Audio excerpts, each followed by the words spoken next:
Is everyone ready to enter the water? I looked up from the final checks of my gear at the voice emanating from the stern of the tour boat. The midday sun, high in the sky, blinded me for a moment, and raising my hand to shield it, I focused on who it had come from. A tall, well-built man with a crew cut, sporting an almost permanent tan, shot me a pleasant smile.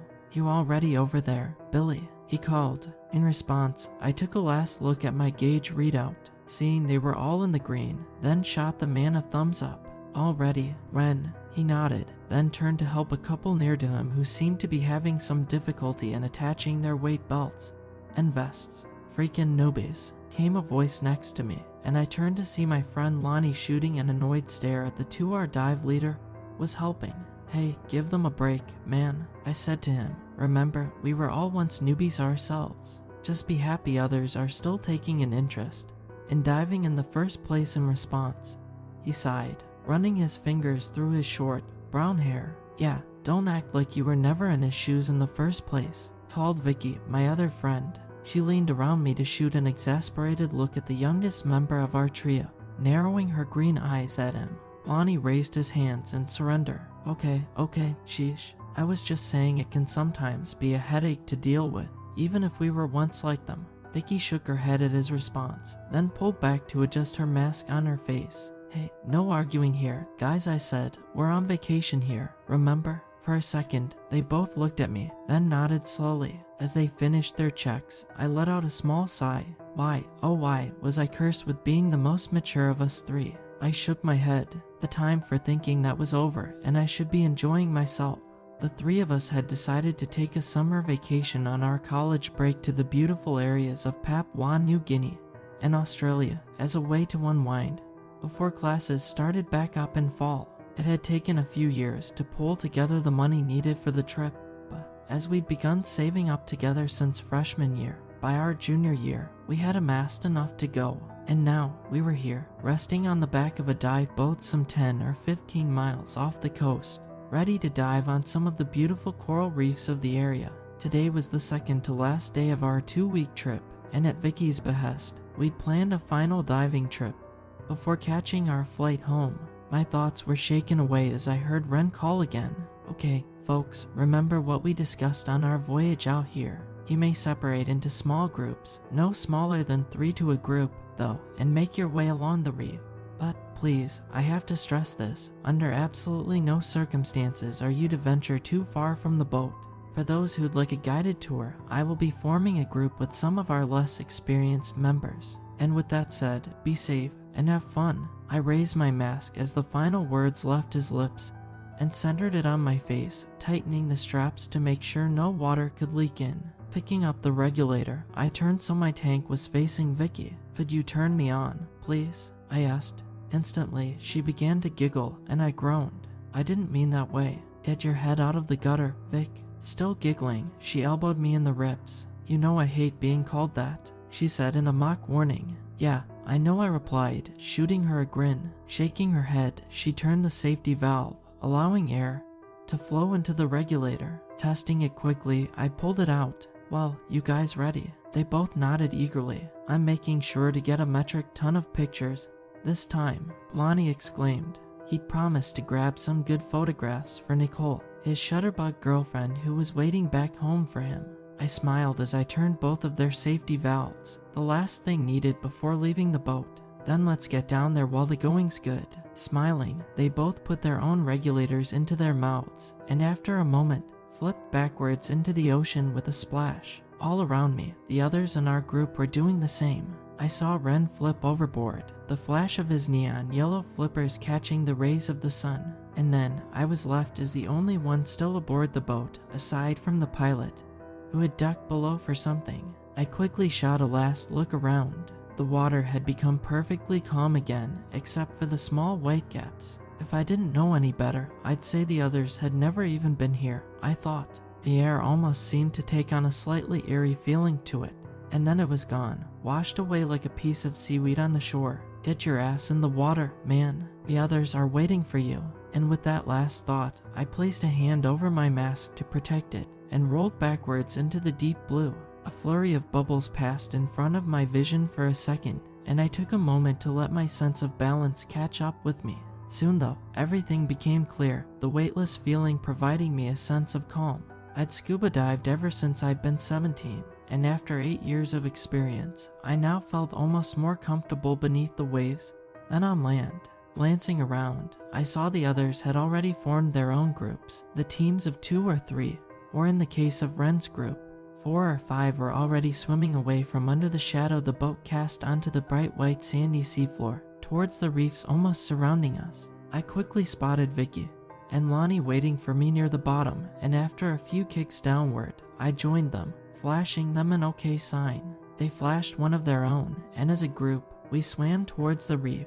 As we approached, we saw a beautiful world rise up in front of us. Coral of countless colors spread out beneath us, stretching away into the distance like we were jetliners flying over a city. Brightly colored fish swam about, and in the coral, going about their daily business, each with varying degrees of hurry. Out of the corner of my eye, I saw the long, slim green body of a moray eel slide in between the formations, in search of its next meal. For about 15 or 20 minutes, we stayed in the area, each taking plenty of photographs and video, the only sound heard being the exhalation of our bubbles rising back towards the surface. Then Lonnie pointed a little further away from us, towards where the reef dropped deeper into the water. The section of reef we were visiting rested on a shelf, dropping a few thousand feet down over the edge. I nodded, making a mental note to keep an eye to make sure we didn't wander too far away. As we moved into the deeper water, the animals changed. Fish became bigger, with a particularly curious triggerfish coming a little too close to comfort, causing me to shoo it away. Those things have a nasty bite I'd rather not experience personally. I kept my eyes out for the darkened form of any sharks or barracudas. Both loved swimming over the reefs in search of sick or injured fish to pick off, and though attacks weren't exactly common, it's still wise to keep your eyes peeled. Vicky lowered down close to the coral to snap a picture of a small group of red and black sea urchins, and I drank in the view for a moment, simply allowing myself to bask in the present. This has been such an amazing and wonderful trip. I'm seriously going to miss it when we go back home to the drabness of Washington. I let out a bit of a sigh, causing a rather large stream of bubbles to rise to the surface. Now wasn't the time for dwelling on what was to come, now was for enjoying what I could. While I could, I joined Vicky and snapped off the photos of the sea urchins, then looked around for Lonnie. For a moment, I didn't see him, and a small wave of trepidation coursed through me, until I finally spotted him about 30 feet away. He looked to be very interested in something, and focused as well. Might as well go see what he's looking at, I thought, and tapped Vicky on the shoulder before pointing. She nodded, and together we swam over to our friend. As we drew closer, however, the focus of Lonnie's attention grew a bit clearer. I froze, hovering in the water. Oh boy. After a moment, I gently waved at Lonnie to get his attention, but it seemed he was too focused on the view through his camera lens to see it. I made a grunting sound around my regulator, but again, it seemed he didn't notice or care. I heard the sound of his camera shutter snapping a few times, then he lowered it. For a moment, I thought he would swim away, but to my shock, and similarly to my horror, he slowly began swimming down towards it. Lonnie, no, don't be an idiot. I wanted to scream it out loud, but couldn't due to the water and the regulator in my mouth. I wanted to rush towards him, but I knew it might cause even more of a dangerous situation than it already was to begin with. So I motioned for Vicky to stay put, then swam slowly but deliberately towards the dumb bass. That was my friend. As he began to reach out with one hand, I reached him, grabbing him firmly by the wrist. Instantly, he shot a look up at me. Oh, now I have your attention. I shot him a look through my mask, then shook my head pointedly. He shrugged his shoulders, then looked back down. I tightened my grip, making him look back at me. Shaking my head again, I pointed for the surface. After a moment, he shook himself out of my grasp, then swam for the surface, Vicky following after him. Allowing myself to calm down a little, I gazed down at what had stopped Lonnie from being a supreme idiot and attempting to touch. The pulsating, almost neon blue looking rings shone clearly up at me from the creature's perch in a patch of coral. Small, black, beady eyes gazed warily up at me, and the yellowish body stood out in the green background. A blue-ringed octopus, one of the most venomous species of animal in the world. Although it was small enough to fit in the palm of your hand, it had enough venom in it to kill multiple full-grown men with one bite of its beak, and that dingbat just tried touching it. Yeah, real brilliant, dude. Shaking my head and feeling my annoyance give way to a small flash of anger, I kicked for the surface myself, making sure not to disturb the small animal. What the hell is your problem, man? Were the first words I heard as my head broke the surface. I spat the regulator out of my mouth. My problem? Dude, are you a dumbass? Or do you have a death wish to try and touch a friggin' blue-ringed octopus? I saw Vicky's face go slightly pale. She hadn't realized what he'd been about to poke. Juan, are you nuts? She exclaimed. Juani's face grew dark, and I could tell he was getting irritated, but I frankly didn't care. The man was more of a daredevil than I was, which was saying something, considering I once jumped off the roof of a 3-story apartment into a pool for fun. But this time, like many before, his fearlessness had crossed the line from bravery into stupidity. I was only going to brush it. It's not like I was going to annoy it or anything. He grumbled. I stifled a harsh laugh.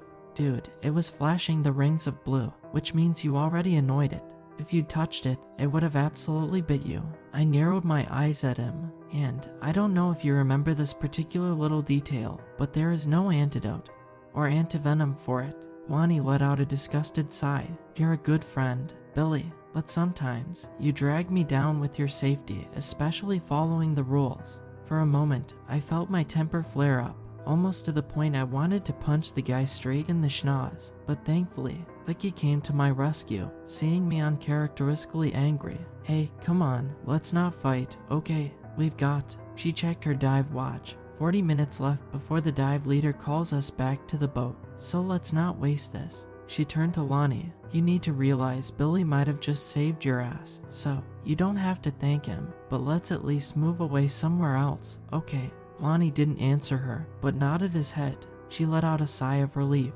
Now, I saw an open patch of sandy bottom and a section of even deeper water, close to the drop-off. I thought I saw a few rays swimming over it, so let's go check that out for our final exploration, okay? I nodded. Okay. Lonnie again said nothing, but nodded as well. Each of us put our regulators back into our mouths, then slipped back below the waves. It took us about 25 to 27 minutes to swim to the section Vicky had mentioned. I hadn't realized it was so far from the boat, and Ren's words of caution flashed through my mind. I glanced back and could still just see the underside of the boat bobbing up and down in the clear water. Well, we're still close enough to know when it's time to leave. The thought brought me some comfort, and I turned back to survey the area we'd arrived at. It was almost strange. The clear, sandy area formed an almost perfect circle of about 60 or 70 feet across. Looking out, I saw a few more a little further along the reef, but they only seemed to start around here, where the depth, according to my gauge, was about 65 feet. For a moment, I stayed where I was. An odd feeling had just come over me, one I'd never had before. I couldn't exactly place what it was, but I was certainly not fond of the tightening sensation in my gut. I glanced around, looking to see if it was an instinctive reaction from a predator in the area, but I saw nothing. Must just be because of the fight, I guess. Trying to shake it away, I swam down to join my friends at the bottom. As I approached, Lonnie quickly swam away from me. A small flicker of annoyance came back into me, then faded just as quickly. Just let him be. He'll get over it sooner or later. I turned to Vicky, who gestured around with a look of wonder etched on her face through the mask. My curiosity over the circle returned to the forefront of my mind, and together we began to explore the sandy circle. I was halfway through with the second swim over when something caught my attention. I swam closer to the seafloor, trying to distinguish it from the trillions of grains of sand. There, is that a shark tooth? It certainly looked like it, standing out enough with its whiter hue than the surrounding area. I reached down and gently ran my index finger over it. The hard feeling, combined with the serrated edge, confirmed it. A thought flashed through my mind. I've always wanted a shark tooth necklace. Maybe I could make one out of this. It would be the perfect memento to remember the trip. Careful not to cut myself on the edges, I attempted to lift it up, but it seemed to be stuck in the sand. I pulled a little harder, but still no luck. Mentally sighing, I reached into a small pack around my waist and pulled a pair of diving gloves from them. I'd need them to hold on tighter without cutting myself. Slipping them on, I again sank down to the floor and gripped the tooth. After a few seconds fighting, it seemed to start to give, but it didn't come up. I don't care how long it takes, I'm not leaving without you. I pulled harder and finally felt it begin to lift, but something felt odd. It felt like something was connected to the tooth still. I yanked one final time, a small cloud of sand flying up and blurring my vision. After a moment, it cleared, and I looked down at the relatively heavy object in my hand and let out a muffled shout of surprise around my regulator. Dropping it quickly, it floated lazily back down to the sand, where it kicked up a much smaller cloud to mark its return. I remained where I was, staring at it and attempting to comprehend exactly what I was looking at. Many teeth stared back at me, along with a black, lifeless eye, which looked like a doll's eye. I was staring at the head of a rather large tiger shark. Just the head, not far ahead of where the pectoral fins should be, was an almost surgically neat slice, which marked where the decapitation had occurred. I kept staring at it, my heartbeat slowing, but the uneasy feeling from the nasty surprise remaining. Well, never thought I'd find that, I thought. A second later, I began to wonder what had happened to it. It couldn't have been a boat or fisherman, the wound was far too neat and clean.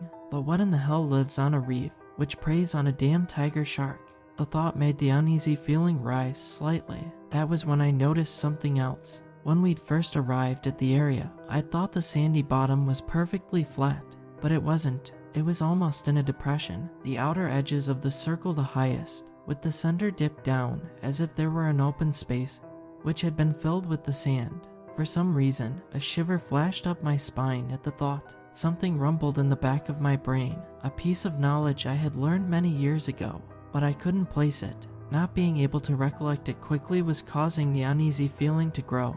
And well inside me, I flashed another look around, seeing Vicky attempting to catch up with Lonnie, who had already begun moving towards the next circular sandy area. That was when something I'd only slightly noticed before fully clicked into place in my mind. When the feeling had first come over me, I'd looked around to see if any sharks, barracudas, or other large fish were nearby. I hadn't seen any, but that hadn't been the only thing I hadn't seen. The fish, where did all the fish go? Even in the deeper sections of the reef, there should have been life everywhere, but I saw not a sign of life. I could see the flashes of them farther away, about 200 or 300 feet back. But past a certain point, there were no fish out here, almost as if they know to avoid this area. Another shiver rolled up my spine at the thought, and I decided then and there that it was time for us to head back to the boat. I kicked hard towards the other two, and in a few seconds, reached them. I tapped both on the shoulders, and they turned to regard me, Lonnie still harboring a look of irritation and anger in his eyes. I gestured back towards the direction of the boat, then pointed to my dive watch. After a moment, Vicky understood and nodded. However, Lonnie shook his head at me and instead pointed to the largest circular clear area of sand I'd seen yet. I took one look and shook my head fiercely. It was far too close to the drop-off in what had to be 80 or 90 feet of water. No way in hell, even if I wasn't having this feeling. Even more hell no, because I am. I pointed again at my watch, then stabbed back towards the boat. I saw Lonnie's eyes flash with anger, and in response, he flipped me the bird before kicking hard away from us, towards the circle. I let out a muffled growl of anger, then felt a gentle hand on my shoulder. Turning, I saw Vicky motioning for me to calm myself. I closed my eyes for a moment, then opened them and nodded at her. I was not normally this easily agitated, but the prior argument, coupled with the uneasy feeling which now felt more ominous, was setting me easily on edge. I pointed towards Lonnie, then back towards the boat to more or less say, "Let's go get him," and head back. She nodded, then together we swam after our friend. He had already reached the circle and was beginning across it. As we descended, the water began to feel a little chillier as the sun's warmth couldn't reach this far down. Closing to within about 20 feet of the edge, the ominous feeling I'd been harboring in my gut suddenly reached its peak, and every instinctive feeling in me told me to turn around. I didn't hesitate, spinning around to confront. Nothing. There was nothing there. I looked around, my head rotating on a swivel to try and locate whatever had set me off, but nothing presented itself out of the darker blue gloom. I felt a hand touch my side and turned to see Vicky staring at me. She shrugged her shoulders, raising her hands, as if to ask what's the matter. Unable to answer her, I simply shook my head, then pointed out, back towards the way we'd come. A sudden, unexpected surge of water behind us caused us both to be pushed forward, the rapid change making me feel a bit disoriented. What the hell was that? I wondered and looked at Vicky. She too was looking around and turned to me, shrugging again, shaking my head, and feeling even more uneasy. I turned back around. For a moment, I couldn't comprehend what my eyes were telling me, and I felt a sense of disbelief wash over me. What the hell? Lonnie was gone. There was no sign he'd ever even been there, and save for a rather large settling cloud of sand drifting down towards the seafloor, there was no sign of disturbance either. I looked around, feeling the confusion give way to a mixture of shock and concern. Where the actual heck did he go? He had been close to the center of the circle, too far in to have swum out of without us seeing where he'd gone. My gaze drifted to the edge of the drop-off, looking down into where the water changed from blue to almost black as it fell away into nothingness. I shook my head. He's not that suicidally dumb, but the process of elimination hadn't helped me one bit. If anything, it was causing a new feeling to well up inside of me, a mixture of two emotions, fear and dread. Vicky locked eyes with me, and I could see the same look of concern and fear emblazoned in her eyes. She gestured wildly to the empty area in front of us, then waved around as if to show the obvious. After a moment, I shook my head. Even I'd been able to speak, I had no answer to give her. She hesitated for a moment, then kicked hard for the circle. After a moment's hesitation myself, I began to kick after her. By the time I reached the edge of the circle, she was about a third of the way across. I stopped at the edge, hovering just above the coral formations, and let my gaze sweep across the sandy bottom. Just like the other circles we'd passed, this one, too, looked to be formed into a bit of a depression, or in this case, 2 or 3 depressions, for a circle with a circumference of about 200 to 300 feet across. I kept scanning the bottom from side to side, just like the other circles. As well, there was no sign of life in it. Well, not entirely none. Unlike the other circles, I saw this one actually had something in it. At odd intervals across the circle, I saw what looked to be a strange object poking almost straight out upwards. They rose about half a foot off the bottom, swaying gently in the current rolling in from the open ocean, similar to how seagrass would. But there was no seagrass in this area. I saw Vicky reach the other edge of the circle and, not finding anything, turned and began swimming quickly back to me. My eyes were drawn back to the swaying protrusions, and for some reason, I couldn't tell you why, every single alarm bell began to go off in my head looking at them. The feeling of fear and dread, which had dipped slightly as I'd studied the circle, suddenly rolled over me like a tsunami. Vicky had reached almost the center of the circle now, and I saw her raise her hands and a shrug at me again, pointing back towards the boat to say we should head there. I quickly waved for her to join me, wanting her to get out of the circle as fast as she could. A thought had begun to swim its way forward in my brain, along with a memory from years ago, one which I shook away. That was impossible. In response, she held up a finger and stopped for a moment, likely to rest after swimming so hard.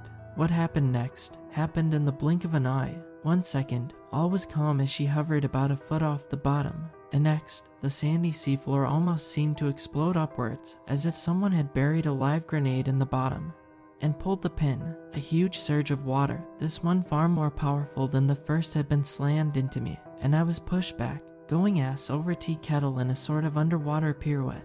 I quickly uprighted myself and turned back towards the circle, and I let out a muffled scream, seawater flowing in around my regulator as I felt all the blood drain from my face. I only caught a split-second glimpse of it, but that microsecond was far too long. I saw the long, cylindrical body rising up out of the sand, broken up into many segments with a ribbon of blue and green running down the middle as if someone had painted a line down its stomach. I saw numerous legs wiggling in the water as it rose almost 4 or 5 feet off the bottom. I saw the protrusions rising above all of it. No, not protrusions, feelers. And I saw the 4 huge, razor-sharp mandibles, which had snapped shut around. Oh God, no. Vicky had been snared in their grasp. I could see they had snapped shut around her midsection, and blood had begun pouring out into the water. My eyes locked with hers, which had gone wide behind her mask.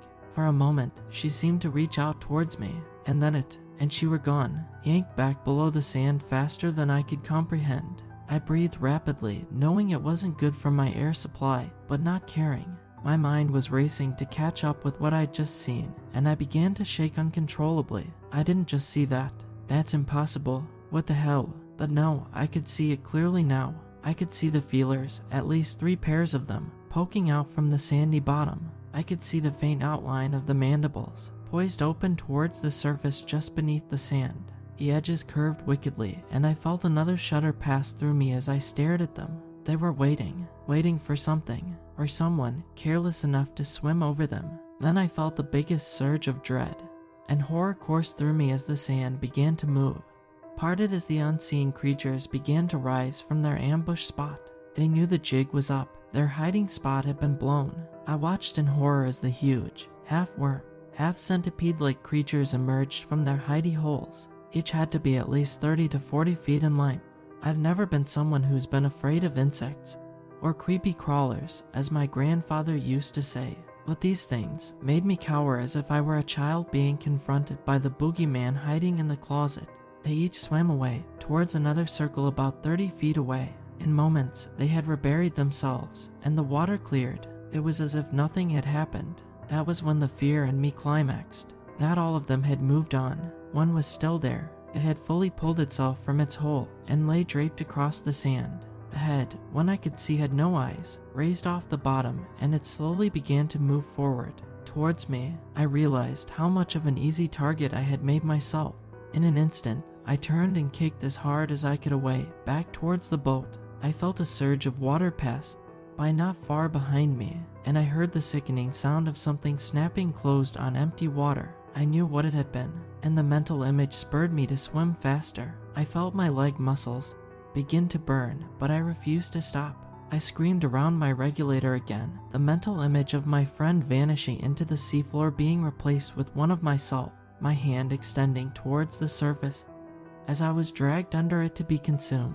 I didn't dare look back, didn't want to see if it was still giving chase. I just kept swimming. The minutes ticked by in my head, but even when I reached the shallow area of the reef, the fish reappearing in abundance, I refused to slow. Rounding a coral formation, I crashed headlong into something. My mind, fried from the adrenaline, and fear swimming in my veins in equal, copious amounts, didn't register what it was at first. I felt something grab me, and I began to lash out, kicking and punching in every direction. It got ahead of me, and now I'm dead. I heard the sound of a grunt, a human grunt. Focusing, I realized I'd swam headlong into one of the other divers. To be specific, I'd swam into Ren. I calmed for a moment, then pushed out of his grasp and kicked for the surface. I broke into the afternoon air, yanking the regulator from my mouth and wrenching the mask off my face. I treaded water and began to sob. When Ren surfaced beside me, the only thing I could tell him was that my friends were gone. I could barely say anything more beyond the area near the drop-off, as I couldn't stop crying and shaking. The image of Vicky being snatched and dragged below the sand kept replaying over and over in my head, and it took center stage of my focus. I was barely aware of being pulled towards and aboard the dive boat, or of Ren radioing in the emergency. However, when I heard him mention going back into the water to search for them, I shot upwards, barely managing to make out a single sentence. Stay out of the circles. Don't go into circles. That was a week and a half ago. I'm still in Papua New Guinea, as there is an inquiry going on right now. I was taken to the hospital, where it was deemed I had gone into a shock from the traumatic experience I'd been through. I did manage to make out my story to the doctors and police, though I knew I'd sound insane, but there was no way I could not tell them the truth. They needed to know. They didn't believe me. Of course, the story they decided on after hearing my story and disregarding it was that Lonnie and Vicky had made a sort of suicide pact, swimming down over the edge of the drop-off to drown. They made it because, as it turned out, and to my shock, both Lonnie and Vicky had been on antidepressants. They found the bottles in their bags when their belongings had been brought to the police station. Either one of them had told me they struggled with their mental health. It's easy to understand why my insane story about giant, insect-like creatures would be disregarded as the ravings of someone who saw two people close to him kill themselves. It's a neat fit, but I know the truth. Both Lonnie and Vicky's parents are flying out here right now. The police told me, along with mine, are on the next flight from the States here. I honestly don't know what I'll say to them, any of them, when they get here. Every night I've gone back to my hotel room. I've raided the minibar, drinking to try and expel the memories from my conscious brain. But not even the alcohol is enough to chase away the nightmares. Nightmares of being back underwater and seeing in crystal clear detail the nightmarish creature pulling my friend down to her death, and the red blood which began to seep up through the sand before they appeared. I wake up screaming at the image of that one which came after me. I've been doing a lot of research on my laptop since I'm more or less confined to my hotel room. Until my parents get here, the thought I had before that hell erupted from the seafloor never left my mind, and I remembered what I'd seen years ago in the Seattle aquarium. And as much as I didn't want to find out if I was right, I typed 2 words into the search bar with slightly shaking fingers: bobbit worm. When the image results came up, I began to shake uncontrollably before slamming the screen shut. I will never go back into the ocean again, not after seeing what I have, not after knowing what lies, not only beneath the waves, but below the seafloor itself. I highly doubt I'd be able to convince anyone else to believe me, but I'm writing this and posting this here as a warning. If you ever go scuba diving, especially down in this part of the world, and you ever come across a large, circular sandy area surrounded by coral reef with seemingly nothing in it, please, for the love of God, take my advice. Stay away from it.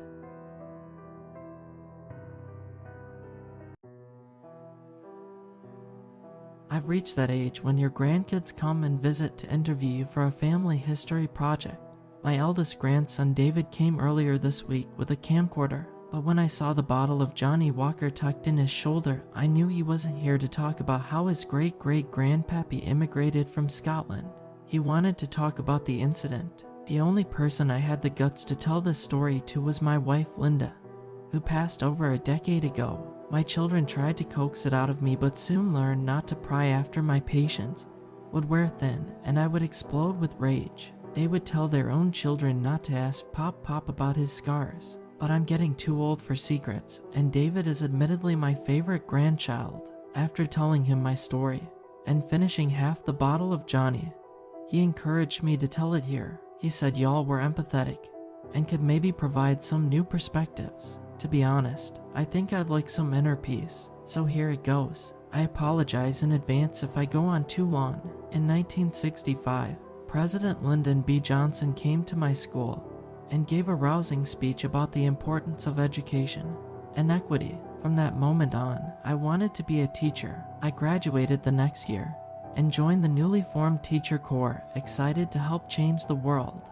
I was assigned to a small border town called Santa Cruz, Texas. Even back then, Santa Cruz was a disaster. I grew up on a failing chicken farm, but that didn't hold a candle to the poverty I witnessed in the town. It was a sweltering hot parking lot in the middle of nowhere. Most of the folk were undocumented immigrants, and I often wondered how much better Santa Cruz was than Tamaulipas. It just didn't have the necessities for survival, but it did have a school. The school was a 2-story red brick cube at the end of a mile-long dirt road. It had 3 windows, no air conditioning, and an outhouse in the backfield. At the end of the field was a hill with a statue of Jesus on the cross. I was one of 2 teachers. The other teacher was Ms. Verla, a middle-aged local woman. She had no formal training, but did have the distinction of being one of the few literate adults in the town. Ms. Verla taught English and history. I taught math and science. They kept grades 1 through 5 on the first floor and put the older kids who would pop in after working the fields on the second. After lunch, we would switch. It wasn't a sound system, but we made the most of it. And my God, were those kids so on fire to learn. They were enthusiastic, recognizing that education was the best way to leave Santa Cruz for good. I decided to give them everything I had until my contract expired. I didn't have a salary, just room and board, but I had the best students in the world, except for one. His name was Leoberto. I didn't know his last name. He showed up one day with a note from his mother safety pinned to his shirt. The letter simply said in Spanish, "Please teach Leoberto." It was a little unorthodox, but what could we do? I called him Leo the Lion because he had a massive mane of unkept black hair on the top of his head, like one of those troll dolls. We didn't know how old he was and initially put him with the older kids since he had no baby teeth. However, Ms. Verla discovered he couldn't read and sent him back down with the youngins. I wasn't sure Leo could even talk. He mostly stared off into space and didn't engage in any of my lessons, but occasionally, he would announce his presence with a verbal tick or a nervous fit. Sometimes, he would clack his tongue or whistle like a character from the Looney Tunes. Other times, he would bang on his desk and try to talk. He was also incredibly fidgety and couldn't sit still. It was like he had fire ants in his pockets. On Leo's bad days, he would scratch himself raw. We inspected him for fleas, lice, or mosquito bites but found nothing out of the ordinary. The other students paid him no mind, but Ms. Verla and I were heartbroken for him. Back then, there weren't a lot of options for special needs children, and I doubted that Leo's mom could get him the care he needed. We could never track her down, though. Ms. Verla would try and follow Leo home, but he would vanish before she discovered where he lived. One time she held his hand and tried to walk him back, but he wouldn't budge until she let go. The other parents knew about Leo from their children, but didn't know where he lived or who his mother was. It was so strange. Things came to a head one spring morning. I was teaching the older kids when Ms. Verla came huffing up the stairs. It was Leo. He wouldn't stop crying.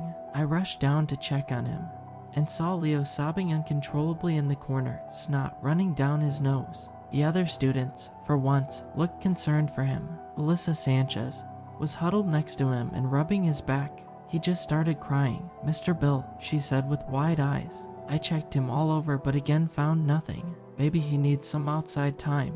Raul Medina proposed, eager to get back to Ms. Verla's lesson. Ms. Verla and I took him outside to settle him down, but he couldn't stop crying. I wasn't even sure he could breathe, so I did the only thing that made sense. I smacked him on his backside. He fell silent, looked up at me, and then started laughing. Though it didn't sound like a happy laugh, it was just as incessant as his sobs, and sounded almost maniacal, his eyes wide with fear. He then began gagging and collapsed in exhaustion. I carried him back outside, where he slept the rest of the day. Fed up, I had an idea and drafted a detailed letter requesting a meeting with Leo's mom. Ms. Verla translated it into Spanish, and Safdie pinned it to Leo's shirt. We sent him off and watched him vanish at the end of the dirt road. As expected, Leo came to school the next day with a new note taped to his shirt. "My son is blessed by God." The letter simply said. I sat dejected at my desk, and Ms. Verla exasperatedly called Child Welfare Services, not knowing what else to do. A man from Welfare Services came at the end of the week. I don't recall his name, but I remember not caring for him one bit. I could tell he was a racist by the sneers and offhanded comments about the townfolk he made to me. Thinking I would agree, he also spoke to Ms. Verla with thinly veiled contempt. I had a sick feeling in my stomach that we made a mistake, but if I had known what would happen, I would have stopped it. I need you to know that. I would have died before I let it happen. I gave my statement to the man from Welfare Services, but my journey stopped there. I couldn't speak Spanish or track down Leo's mom, so I couldn't assist further. Ms. Verla had to take the lead. I don't know all the details of what happened next, but I do know the essential parts. I know that Ms. Verla and Mr. Welfare Services were finally able to track down Leo's mom in an adobe hut on the outskirts of town. I know the meeting didn't go well, and Leo was removed from his mother's care. She became violent and was subdued violently by the sheriff's office. Leo was then taken to a facility in McAllen, Texas. The doctors at that facility elected to give him a lobotomy, though the procedure began falling out of favor earlier in the decade. There were complications, and Leo died on the operating table. I held classes for 2 weeks while a despondent Ms. Verla mourned at home. She attended the procedure since Leo's mother was still locked in the county jail. When Ms. Verla called sobbing to tell me what had happened, she said Leo called out for his mother before he passed. It was the first time she had heard him speak at all. The children asked about Leo, though Ms. Verla and I lied and said he moved to another school. Ms. Verla returned to teach, and our situation became somewhat stable, though Leo's demise loomed darkly over our heads. Then, Leo's mother was released from jail.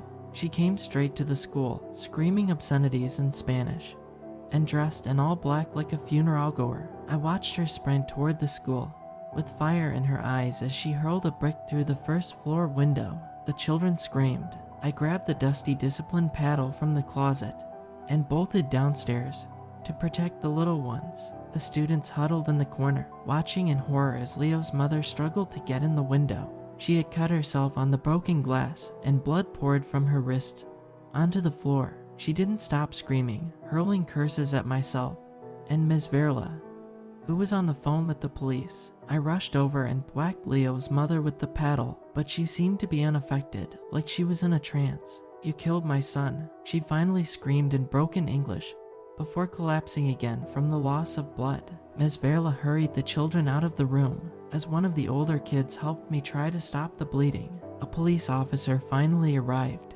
and dragged Leo's mother out of the school despite our protests. I never saw her again. We patched up the window, and the students returned to school after a few days, eager to learn.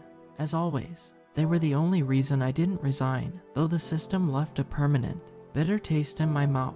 Slowly but surely, everything went back to normal, but not for long. God, I remember it so vividly. It was about 2 weeks before school was let out for the summer. I was teaching timetables to the 4th graders and subtraction to the 1st and 2nd graders. They were having trouble with 9 by 9. I was drawing a diagram on the chalkboard when I heard a sound that made my blood run cold. It sounded exactly like the whistle Leo used to make. I whipped around to see Raul Medina with a sheepish grin on his face. "I'm sorry, Mr. Bill. I don't know what happened." The other students giggled, and I returned to my lesson. When my chalk hit the board, someone made a sound like they were clicking their tongue. It sounded like Leo was in the damn room.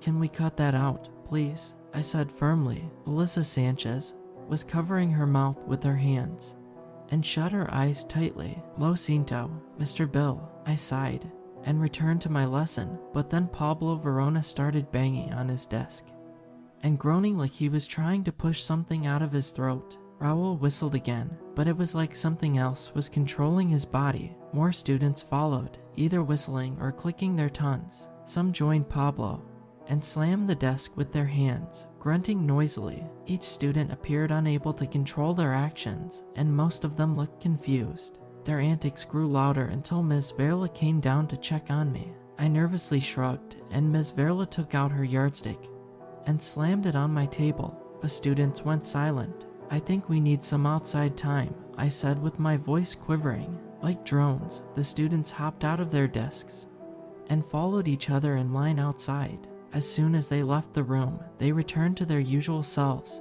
and played in the backfield. Ms. Verla and I sat down on the steps and shared a cigarette. "Things will get back to normal soon," she sighed. They didn't. The following morning, Marla Vasquez began crying uncontrollably during Ms. Verla's history lesson. We couldn't find out why or get her to stop. She was genuinely hysterical, screaming and sobbing into the void. She refused to look at us, staring straight ahead like a zombie with a tired expression on her face. Ms. Verla hurried her outside, but we could hear her muffled cries from the first floor. Then all the kids began to cry. Some fell out of their chairs and rolled around on the floor. Raul Medina looked up at the ceiling like he was praying, with snot spewing out of his nose. "Perdoname," he cried out loud. I sat crouched in the corner, trying to cover my ears, but then I felt this overwhelming feeling of emotion, and I began to cry too. I couldn't stop. Every time I seemed to calm down, another jolt would rip through my spine, and I would sob again. But when I heard Ms. Verla jostle at the stubborn school door, the children immediately went silent. The vibe of the room completely changed. I remember it was somewhat hostile. The children seemed either indifferent to Ms. Verla, while some glared at her behind puffy eyes. Ms. Verla said she was going upstairs to teach the older students, and like a worker ant on a mission, I began my math lesson. To this day, I don't know why. The children were fine for the rest of the day, though there would be an occasional outburst of verbal tics. I returned to my shack emotionally drained, but stared at the cracked ceiling, unable to fall asleep. I thought about leaving and taking over my father's chicken farm, or working on an oil rig, but I drifted into an uneasy sleep. where I dreamt of Leo the lion. I walked the dirt road up to school the next morning. It was a cloudy day and oddly chilly for the middle of May. I remember I smoked a cigarette to calm down since I started the day with the young ones. But to my surprise, they were fine. Although, looking back now, they seemed to be more fidgety than usual. I don't remember the lesson for the day, but I do know that none of the students seemed interested in it. Their minds were elsewhere. I concluded the lesson, and we all broke for lunch. The older kids were still working the fields, so I went upstairs for a quick nap before my lesson. Then chaos ensued. At first, all we heard were the sounds of metal desks scraping together from below us. I heard the muffled sounds of children laughing, which wasn't odd because Miss Verla was known to make funny jokes in her lessons. But then the muffled laughter turned into screaming, followed by banging. I rushed down to see what was happening, and to my horror, I saw all the children on top of Miss Verla, clawing at her face and body. "Help!" Miss Verla screamed. I tried to pry some of the kids off of her, but their bodies felt like stones. Pablo Verona knocked me to the ground, and I watched helplessly as the students tore Miss Verla to shreds. She screamed and kicked until her strength ran out, and she moaned like a wounded animal. I jumped up and tried again to get the kids to stop, but then they turned on me and sliced my face with their tiny, stubby fingers. I kicked 2 of them off me before I was swarmed by the rest. The last thing I saw before I passed out was Miss Verla's body twitching on the floor. The last thing I heard was the maniacal laughter of a child. I awoke in a McAllen hospital with a splitting headache, hearing only the dull hum of old hospital lights. The right side of my face was bandaged, as was my left arm. My entire body was in pain. A concerned doctor came in along with the sheriff of Santa Cruz. The sheriff was carrying a bottle of Johnny Walker and tipped it to me for a swig. I had been out for a whole week. The sheriff took off his hat and gave me the whole story of what happened. An older student who finished his farm work saw what had happened and fetched the police, who broke up the fight. Ms. Verla was already dead by the time police got to the school. Her eyes had been gouged out of their sockets. I barely had a pulse, but was resuscitated and placed in a medically induced coma after refusing treatment for my wounds. The 12 children involved in the attack were placed in the facility in McAllen, the same facility that killed Leo. My protests fell on deaf ears. I've never heard from them since, and I wonder if they're still alive. The school was shuttered, and the remaining students were sent to a school in Jim Wells County. Pretty soon, their parents followed, and the town slowly starved to death. All that's left is that statue of Jesus on the cross, and 2 cemeteries of weary souls, Ms. Verla among them. After my recovery, I left the town for good, carrying jagged scars on my face and arm. I worked on an oil rig for a year, before volunteering in Vietnam for the same president who inspired me to be a teacher. Truth be told, I hoped it would get me killed, but I survived and fell into a stable job as an actuary. I never taught again. I married Linda and reluctantly had 3 children with her. I'm not sure I was ever a good father. After all, what sick bastard doesn't like the sound of his kids laughing? I'm still obsessed about what happened in Santa Cruz. The doctors I talked to were convinced it was a mass hysteria phenomenon. Out of all my research, nothing compares to what I saw. There are no police files, news clippings, or psychology reports to comb through. It was like it never happened, though I have the scars to prove it. Leo's mother told us he was blessed by God. I'm not religious, I still attend church every now and then. One day, the preacher talked about how we often won't recognize the miracles that God gives to us. We didn't recognize that Leo was a gift, and were punished when we refused him. I decided recently to return to Santa Cruz one final time before I croak. The school is still there, though it's missing a roof and is covered in dead vines. I entered through the doorway and sat at the dusty desk, reliving my time here. I feel the wind's breeze surging through the open window and carrying the laughter of children and the sound of a loud whistle. I do not feel alone.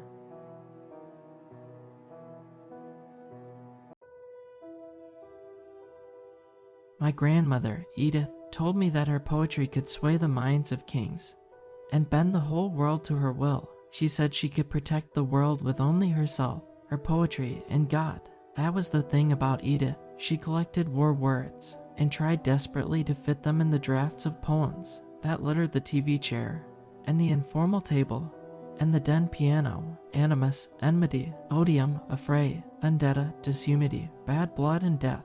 There is a woman writing in the barracks, with a gun strapped to her back. I think it might be her, and I smile like a smile at old houses in real estate shows. She's a real fixer-upper. She numbers each poem like cattle, like the less than monsters she crushed like dogs. When I asked if she could hear each individual bullet, or if they all collapsed into one long gasp of sound, she said it became a symphony, and I loved her like I loved a supernova. After my parents died, I was raised by Edith. Those days are defined in my memory by Edith's endless attempts to make me into the perfect Christian girl. She would read aloud from the Bible when I was in the room, and the TV was constantly playing grainy recordings of Tammy Faye Messner, at least until Edith found out that Tammy supported LGBT rights. Then Ms. Messner was never seen again. Every weekend, we would drive out of the suburbs of Moab to an abandoned church, miles from any sign of civilization. It was shattered, mostly with just the altar exempt from the ruin that had swept across the rest of the building. It also had a completely intact basement, only accessible through a trap door in the middle of the church. The doors were heavy and metal, and Edith had the only key. The basement was a tiny room, with dust-making mandalas across the ceiling, and decades worth of debris piled in the corners. The only thing in the room was a sloppy bull's eye on the floor, 7 concentric circles made out of copper laid into the floor. Every Sunday Edith would unlock the basement door and lead me down to the basement, where we would stand on top of the first circle while she said a prayer. I was expected to repeat each word, like one of those call and response songs that are chanted around a bonfire at camp.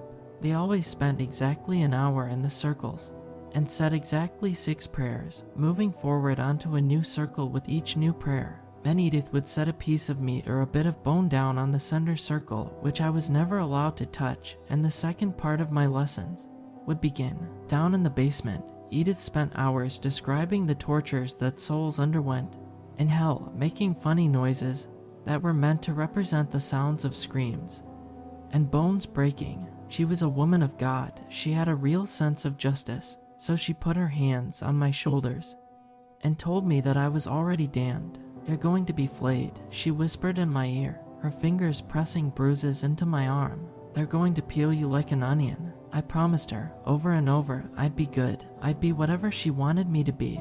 Edith was obsessed with poetry, too. She would constantly be muttering some obscure poem from the 19th century or making up her own, and she encouraged me to write too. Poetry is how we connect with heaven, she said, like it was obvious. I wrote my first poem that summer, a meaningless thing about the glory of angels. Edith was thrilled. Words are your weapons, Edith said. You will be a great asset to the fight. She would never tell me what the fight was, just that I would be in it. As I got older, she escalated. I wouldn't be allowed to eat until I wrote a certain number of words or a certain amount of prayers. Any complaints were met with swift punishment. Her favorite manner of retribution was to make me go down into the basement with a knife. She'd stand right behind me, arms crossed, as I cut into my arms over and over, the blood landing in the center of the metal bullseye. Edith had a hypnotism to her, a way of talking that made it impossible to say no to her. She wanted me to bleed for her, and so I did, the thought of disobeying her never crossing my mind. I don't know whether that was because of her own personality, or because, even then, she had already made contact with the thing that she called God. I met Ari when I was 16, in the Christian all-girls school that Edith had finally signed me up for after she got too annoyed with homeschooling me. I was excited about the flip phone that she had finally gotten for me, playing around with the buttons, while I waited for something to happen. Hi, I'm Ari. What kind of bread do you think you'd be? Ari asked, stealing my pen. I grabbed it back out of her hands and scowled at her. I don't care. Undeterred, she leaned further over my desk. Maybe you'd be rye. She'd be pumpernickel, the teacher said from across the room, then went back to queuing over her computer. My soul being made of bread would explain so many things about me, I said, fending off Ari's desperate attempts to take anything on my desk. That wasn't the desk itself. I have seen the future, and it's made of yeast, Ari said, pouting at her inability to pilfer my belongings. Stop that, I said, smacking away her hand. When she tried again, are you a magpie? I don't think magpie is a type of bread. Ari was smirking like a satisfied cat. Please place yourself in a warm place for 2 hours, or until doubled in size. I deadpanned. Ari grinned. I think we're going to be friends. And so we were. You need to go to the police, Ari said a year later when I told her about Edith. And the church, with its rusted metal circles underneath.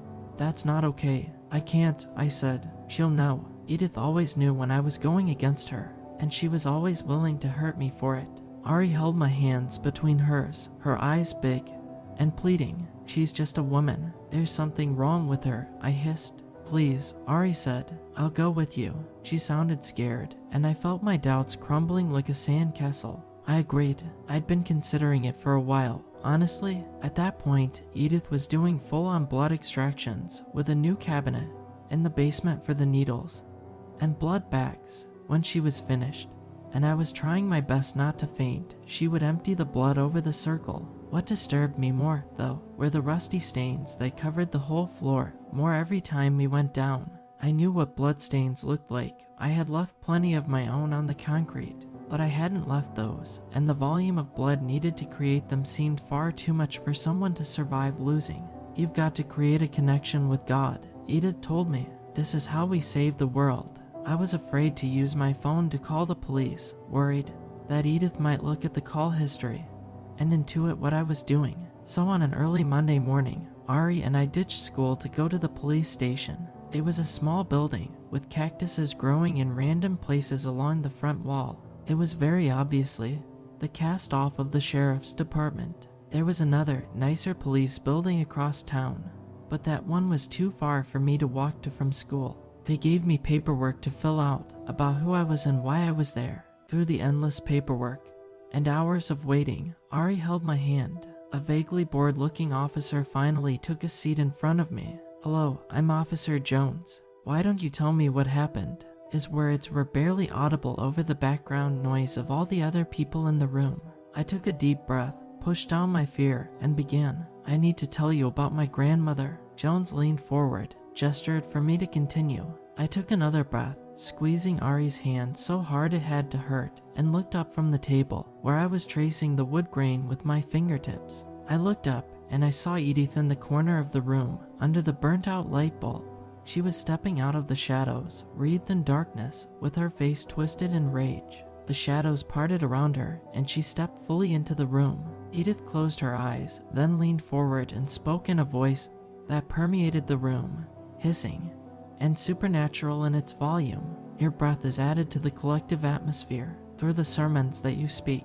From the back of a model rocket, from childhood wonder, you forget. I was pinned in place by the force of her voice, static filling my mind. The buzzing of it froze me in place, taking over my thoughts and hollowing me out. It faded slowly, drawing away in little bursts, and seeming to seethe in anger like a living thing. I raised my head, blood dripping from my nose, to find the room absolutely still. Every single person in the room was immobile, from Mr. Jones, sitting across from me, to the secretary at the front desk, even Ari. They all stared sightlessly forward, blood dripping from their noses like it was from mine, but also leaking out of their ears and eyes. What did you do? My voice shattered the awful silence. Edith held my arm with a bruising grip and pulled me to my feet. Only what you forced me to. She pushed me along easily, leading me away from the horrible thing she had done. I glanced back at Ari, but I was numb, dissociated from myself. I went where she put me and I left Ari behind. When we reached the door, she stopped and turned to face me. Darling, Edith put her hand on my face and waited for me to look at her, never disobey me again. Edith took my phone and locked me in my room, so I had no way of knowing if Ari was alright until I saw her in class the next day. She looked awful, pale and frightened with broken blood vessels in her eyes. She was sitting apart from everyone else, methodically running her fingers through her hair. Are you okay? I said, fighting the urge to hug her and never let go. What? Yeah, I'm fine, she replied. Her nails were digging into her arms. I dropped into the seat next to her and leaned in. But yesterday, Ari's face went terrifyingly blank. Nothing happened yesterday, Edith. Fear shone in Ari's eyes, and she shuddered. You were right. There's something wrong with your grandmother. After that, she would say nothing else about it. I don't think she remembered what happened, not really. When we graduated at the end of senior year, Edith wasn't in the audience. I knew that she wouldn't be. Edith could go to astonishing lengths to avoid human interaction, but I was still relieved. I was expecting Ari to leave with her family as soon as the ceremony ended, but instead she bounded over to me and grabbed my hand, radiant in her excitement. "I've got a surprise for you." She was beaming in excitement. "Now I'm scared," I responded as she pulled me along towards her car. "What is it?" She rolled her eyes at me. "It wouldn't be a surprise if I told you." I planted my feet and stared her down. "Fine, we're going on a road trip to the beach." "Happy," she said it over her shoulder as she opened the car door. Edith was waiting for me to get home. If I wasn't back before midnight, I knew from experience that the results wouldn't be good. "Yeah, sure," I said. "Let's go." Ari's car was constantly biological wasteland. Old takeout containers took up the backseat, with moss growing underneath one of the seats and a slightly unpleasant smell permeating the whole place. Nonetheless, it was one of my favorite places. On the trip to the beach, we rolled down all the windows and pretended that we were going fast, even though the car's maximum speed was pretty pathetic. Ari put on a Black Sabbath album and screamed along even though she didn't know the words, then laughed at me when I knew all the lyrics to the Taylor Swift songs that came on the radio.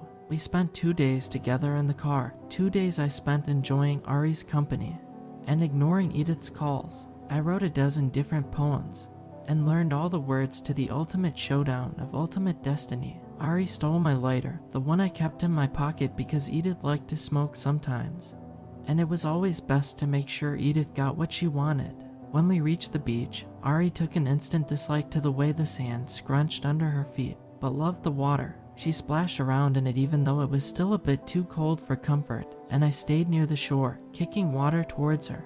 We made it to the end of the beach, the place where the sand ended, and there was only water and the urban landscape left. Just as the sun was dipping below the horizon, Ari walked to the very end of the sand, then tipped her head back and yelled, pure joy in her voice. I joined her, and we filled the world with our voices, screaming wordlessly at the sky. I think that's when I fell in love with her. These are the things I remember. Count it out, darling. Count to 3. It'll all be over by the time I'm done. Ari's the deadwood branches, the rough and tumble memories. I love her and the gumbo we made together, the file, stored in a plastic bag that my uncle got from the Amish market. It stains my fingers green, and she kisses the color away. We've got gravity, the two of us, a sense of scale that hides in the frame of her bike and the sand between her toes. She laughs at me when I tell her, gravity is for losers. She whispers, her words muffled against my chest, I want to fly. When we were cooking in the kitchen, she chewed up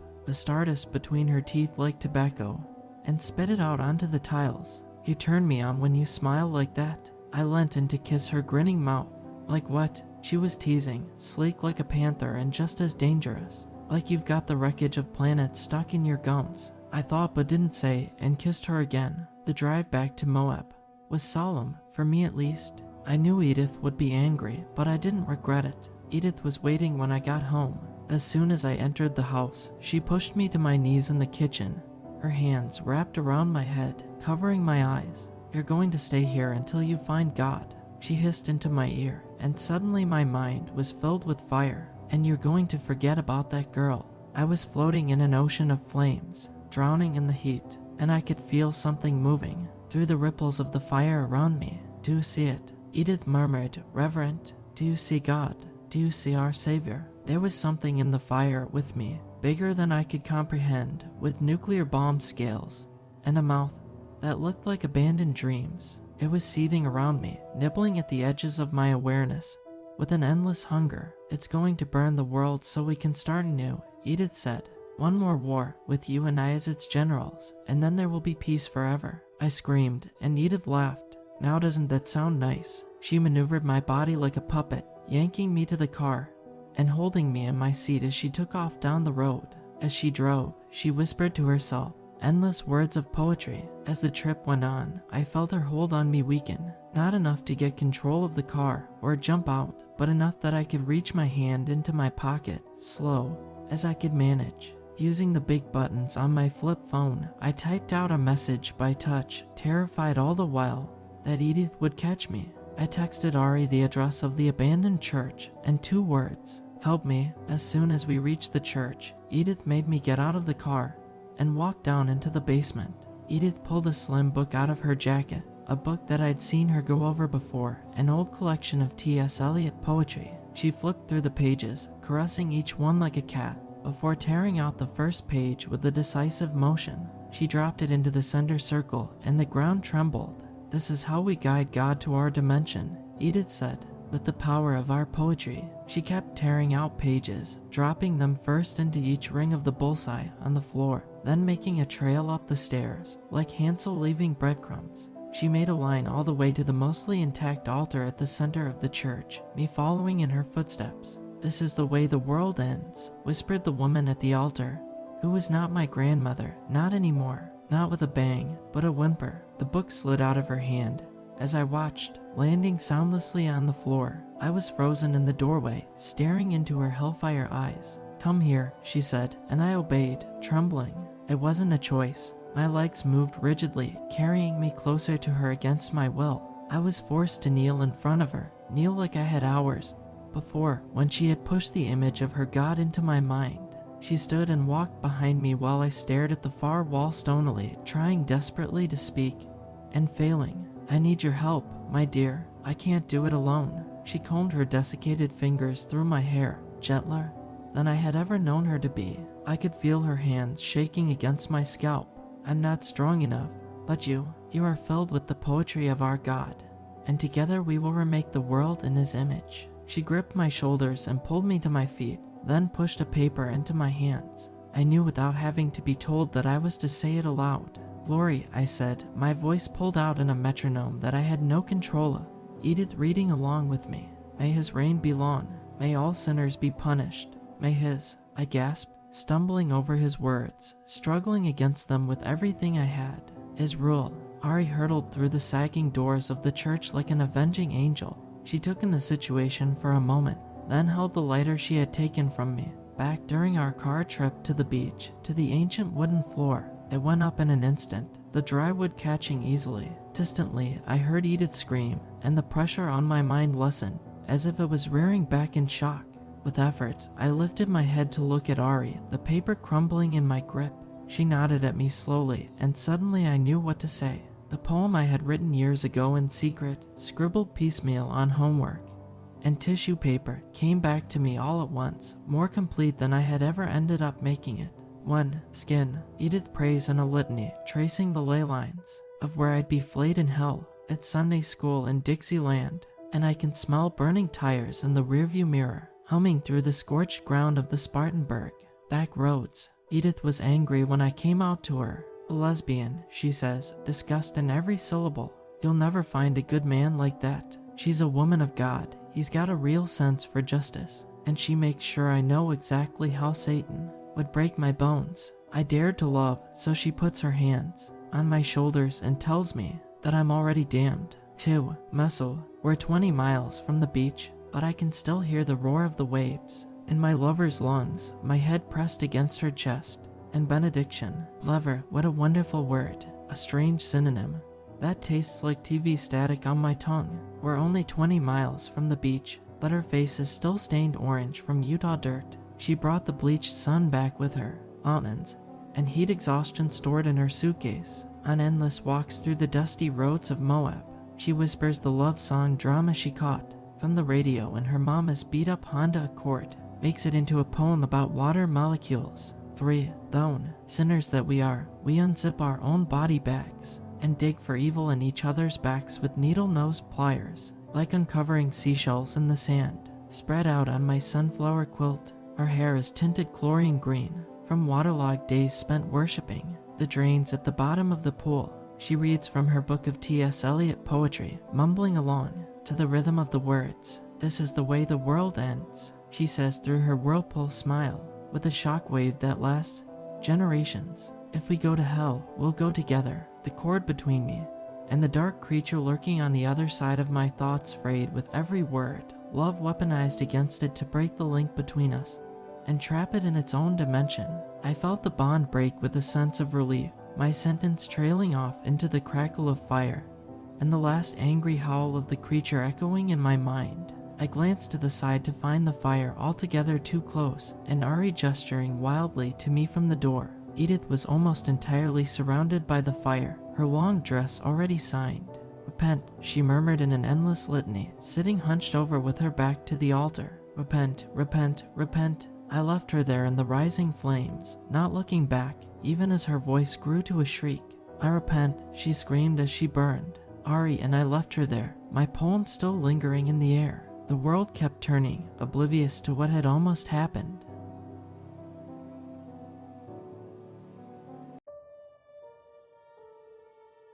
There are days where I don't believe that it happened. These are the best days, because then I can get through work without a panic attack. I can pretend the nightmare was just that, a nightmare. The sun rises, the dream fades, and life carries on like normal. But every time I open my phone and see the group chat's last message, a skull emoji sent by my friend Jamie 6 months ago, it all comes crashing back. The flames of fear consume me, and the vines of survivor's guilt immobilize me, and I'm taken back to that world, the land of the woven trees. My therapist says writing about it might help.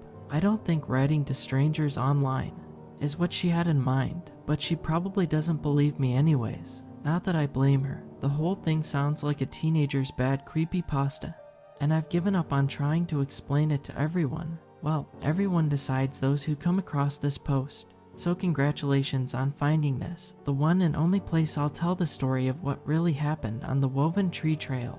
Jamie and I were sitting on a bench outside the guest center, our backpacks leaning against the table. "You know, I'm pretty sure smoking is illegal in public parks," I said to Jamie. "No one gives a damn," she said, blowing another puff of the joint. "Besides, we're about to go hiking for a week.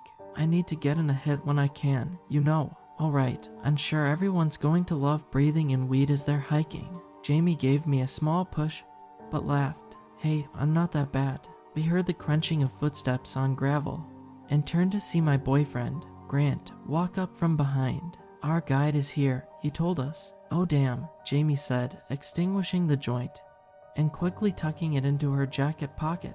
In her haste, she dropped the lighter to the ground. "Let's hope he doesn't have a good sense of smell," I quipped, picking up the lighter. Jamie rolled her eyes, then looked at the lighter in my hand. "Maybe you can hold on to that so I don't get tempted," she said. "Deal." The three of us walked towards the rest of our group. There were 6 of us in total: Jamie, my best friend, and fellow engineer, Grant, my boyfriend and aspiring photographer, Tasha, and Spencer, who were partners and medical students, Trevor, a college senior, and the newest member of our group, and myself. We'd all met in a backpacking club at college and stayed in touch since. We were having our annual backpacking trip, this time around a loop called the Woven Tree Trail. None of us had hiked it, but our trail guide had pretty good reviews online, so we figured we'd give it a shot. Tasha, Spencer, and Trevor were standing around a short man that looked to be in his 50s or 60s. He had a thin, wiry frame with light brown skin that reminded me of the surrounding trees. If there was anyone fit to be a trail guide, it would be him, I thought. He wore a dark green bucket hat, a tan collared shirt, black shorts, and carried a backpack that probably weighed as much as him. "Good day, everyone," he said, his voice soft like leaves. "My name's Rowan, and I'll be your guide through the Woven Tree Trail." He slid off his backpack with startling ease and opened a side pocket, pulling out a handful of bracelets. Each one looked like a bundle of twigs woven into a circular shape, some with leaves still attached to them. Rowan began handing them out individually. "These are safety bracelets, designed courtesy of the park," he explained. "Each one is equipped with a GPS tag that I can keep track of using my own. I won't be with you for much of the hike, but the trail itself is fairly straightforward. The trackers are just in case someone gets stuck or turned around." Rowan gave me one of the bracelets, which I studied. It really did just look like a bunch of twigs knotted together, but as I slipped it onto my wrist, I felt it attach itself to me. I assumed it was the sensation of whatever hardware was embedded among the sticks. "This is pretty sweet actually," Jamie said, showing off her own to me. "They've definitely got the theming down," I said. "I'll be serving breakfast, and dinner every day at our campsites, Rowan told us, putting on his backpack again. Lunch and any other meals are up to you. Any questions?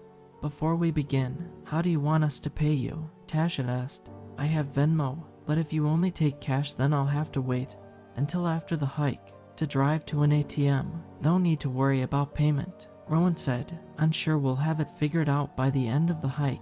Any more questions? None of us said anything else. Oh yes, one more thing before we begin. He stared at us with his pale green eyes. I'd suggest you don't fall behind. Without elaboration, Rowan started down the trail, and I couldn't help but notice my stomach churn at those words. The morning hike passed uneventfully. Sometimes I walked with others, catching up on our lives and gossiping. Other times I walked by myself, soaking in the surrounding nature. Most days I'd be working my boring office job, so any opportunity to break from routine and return to the outdoors was one I'd take full advantage of.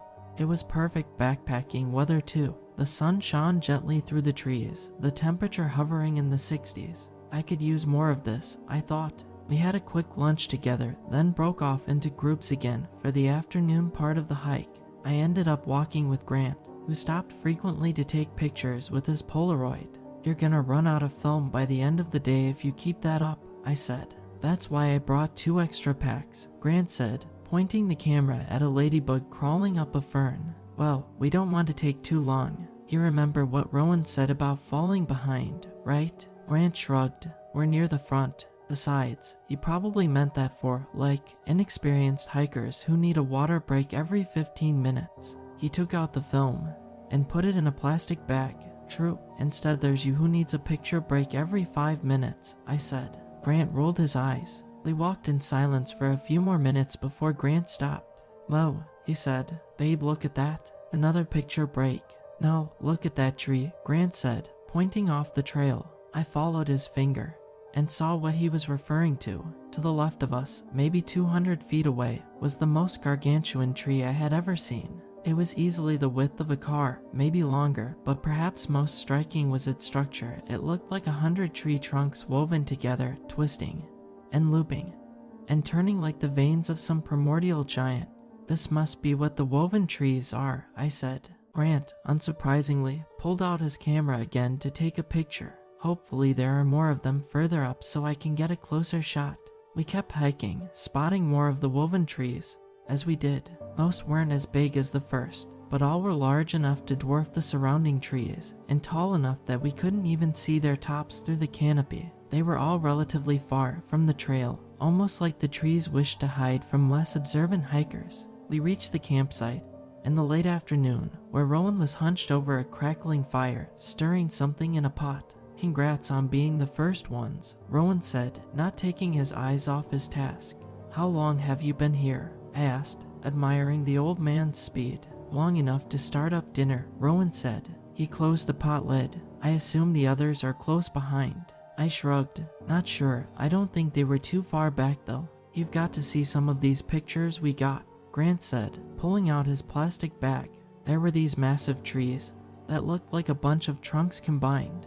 You know, there's a legend about those trees, Rowan said, his voice layered with passion. They say that the woven trees are the remnants of ancient gods. These gods used to rule the land, but as time passed they gradually sank more and more into the ground until they grew roots and became the trees. The legend says that if you touch one of the trees at night, you will turn into wood and become woven into the tree. They look kind of like the bracelets you gave us, I said, holding out my wrist. Rowan gave a proud smile. I'm glad someone noticed that detail. I wonder how such a plant even exists, Grant said. Is it literally hundreds of trees growing together, or one giant tree? Because if it's all one, then surely it's the tallest in the world, right? Rowan shrugged. Not much is known about the woven trees. They're unique only to this part of the world, and this trail is the only way humans can see them. Gradually, the rest of the group reached the camp. Tasha and Spencer arrived together, then Jamie, and right behind her, Trevor. Looks like you're the loser, Tasha teased when Trevor walked into camp. He rolled his eyes. Hey, I'm carrying the most food out of us all. Okay, Trevor said, smiling. So if you want to be fed you better be quiet. They all had a surprisingly delicious dinner of cooked veggies, beans, and rice. Sitting around the fire, we exchanged stories of incidents from the previous 5 hours. Apparently Spencer had accidentally dropped his water bottle into a creek, which took him and Tasha nearly half an hour to get. Rowan also told them stories of previous times he'd hiked the woven tree trail, some alone, some leading other backpackers. I think this is the largest group I've hiked with, he said. Definitely more than I'm used to, but it's exciting. It slowly grew dark. Trevor, citing stomach pain, went back to his tent first. Soon, everyone else retired to their sleeping bags in preparation of a long hike tomorrow, including Rowan. Before long it was just Jamie and I sitting around the dying fire. We were quiet for a while before Jamie broke the silence. "Why aren't there any stars in the sky?" she said, gazing upward. "Jamie, did you smoke that joint again?" I said, nudging her. "No, well, maybe a little," Jamie said, the orange fire lighting her smile. "But seriously though, this is sober Jamie asking. Why don't I see anything in the sky?" I followed her gaze and looked up. While the trees likely blocked most of the overhead, there should have been at least a few pinpricks of light poking through the leaves. Instead, there was nothing, not even the moon, which would have risen by now. "You're right," I said. "Did it become cloudy? Maybe this is a sign for me to quit smoking," Jamie said. She stood up and yawned, and also a sign for me to go to sleep. "Good night, Ash." "Good night, Jamie." I sat there for a few more minutes on my own, looking at the sky, trying to rationalize what I was seeing. Or rather, what I wasn't seeing. Eventually, I convinced myself that I was tired from the hike, doused the embers with water, and retreated to my tent. But I couldn't shake off the feeling of my stomach churning, as if to warn me of what's to come. The next morning, Rowan had an announcement. Earlier today, Trevor decided to leave. He told us he was experiencing a lot of pain, so we walked over to a nearby road where park officials picked him up. "It was probably that heavy backpack of his," Tasha said. "That shit can be painful." "And he left without saying goodbye?" I asked. "That's kind of weird." "Yes, unfortunately he had extreme abdominal pain, and we couldn't risk him staying for too long," Rowan said. "Thankfully there's a road close to this campsite, so he was safely transported to a hospital. Not the first time he bailed on our annual trip," Tasha said. "Remember when we tried to go to the Grand Canyon that one year? He canceled last minute to go to a friend's birthday party, over the Grand Canyon. We all laughed over it, but something about the situation made me uneasy. I pulled out my phone, hoping that a nearby road meant there'd be cell service, but there was nothing. We packed and left for our second day of hiking soon after. The trail was beginning to turn uphill, and as we continued I noticed more and more of the woven trees, some closer to the trail this time. Grant and I separated from the rest of the group again, where I decided to bring up my uneasiness. "Babe, this hike has been kind of weird so far," I said. "There's the whole thing with Trevor leaving early, and I know it sounds dumb, but there weren't any stars in the sky last night." "Maybe it got cloudy," Grant said. "Maybe, but also there's something off about Rowan. Like he's cool, but I just get weird vibes, you know. He doesn't even hike with us. All trail guides are a little weird honestly," Grant said. "Although come to think of it, we haven't really seen any wildlife so far. No bird calls, no squirrels, nothing bigger than a ladybug at least. Yeah, it's just very unique compared to what we're used to," I said, breathing hard. The uphill hiking was starting to wear on me. "Do you think we could take a small break?" Whoa, look at that," Grant exclaimed. This time I didn't need him to point. It was a woven tree maybe 8 feet wide, growing directly to the right of the trail. He ran to the tree while I huffed and puffed to catch up. From up close I could see the intricacies in its trunk. Contrary to what I had assumed from a distance, the trunk itself was uneven in thickness. The threads of wood bulged out and folded in like an amateur had woven it. Each individual log climbed, twisted, branched off, branched together, even looped back into itself. There were multiple crevices large enough to fit a human in, and I was tempted to try when Grant called from the other side of the tree. "Ash, what is it, babe? Remember how I said there wasn't any wildlife?" Grant's voice teetered between fascination and fear. "I think I found why." I walked to where Grant stood and nearly fell backward. Fastened to the tree was a deer, or what was left of it. The animal had clearly been dead for a while. Its skin was largely rotted away. its skeleton sticking out from behind the decayed flesh. At least, that is, for the upper half of its body. The bottom half was fused with the tree. Sandy gray bark had seemingly grown around its stomach and hind legs, reminding me of the sundew, a carnivorous plant which slowly wrapped its nectar-lined leaves around unlucky insects. Except this was much larger than a sundew.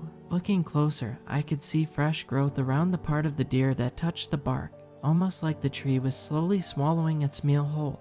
A putrid smell invaded my nostrils, threatening to give my breakfast a reappearance. We stood there in silence. I think we should stay away from the trees, Grant finally said. You think? We ended up waiting for everyone else to warn them about the tree. I couldn't fathom how a plant was doing such a thing. Either the deer was already dead when it was attached, or the tree somehow immobilized and killed it. Maybe a hunter left it there and forgot, and the tree just grew around it, Tasha suggested. When she saw the deer, I don't think trees can do that, Spencer said. Trevor would know, he's the one studying botany, Jamie said.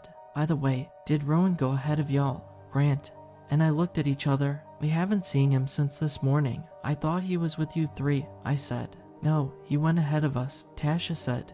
Frankly, I don't know how he does it. He's probably twice our age and kicking our asses on this uphill part too. How did he get past Grant and I without us noticing? I wondered out loud. Maybe he took a different path, Grant suggested. After all, he makes dinner for us. Maybe there's secret tunnels to get there quicker. Secret tunnels, I said. Hey, it's not my dumbest idea. We got ready to continue our hike, but before we left I looked at the deer again. Its empty eye socket stared back at me, its jawbone hung open in a frozen scream. I got the same feeling in my stomach again, the churning feeling that with every step we took, the deeper we went into the belly of a beast. Perhaps out of fear, the five of us stuck together for the rest of the day. The trail continued steadily uphill, which meant lots of rest breaks. Compared to the morning, the afternoon was uneventful, although I couldn't help but notice the woven trees were replacing more and more of the other flora. We were almost at the next campsite when Spencer stopped to get a rock out of his hiking boot. You all go ahead, I know you're hungry for dinner, he said to us. And hungry we were. Rowan had cooked a pot of mouth-watering mac and cheese, which we instantly devoured. For a moment, I was able to forget about all the strange happenings from that day. But the same couldn't be said for everyone else. How did you get up here so quickly? Jamie asked Rowan. Ashley and Grant didn't even see you hike past them. You know, Jamie, Rowan said slowly, the more you hike this trail, the more you become a part of it. Jamie laughed. What does that even mean? It means I'm your trail guide. You don't need to worry about such things. Rowan's voice dripped with agitation. What about the tree that was eating a deer? Rowan paused, the question clearly catching him off guard. I saw something flash through his eyes. Was it fear? Or maybe anger? But before he spoke, Spencer walked up to us. Hey y'all, I'm feeling a little under the weather. I think I'm going to turn in for the night, he said. Do you want me to get a bowl of mac and cheese for you, Spence? Tasha asked. Nah, I'm good. Not much of an appetite. Okay, well, make sure you at least eat something, babe.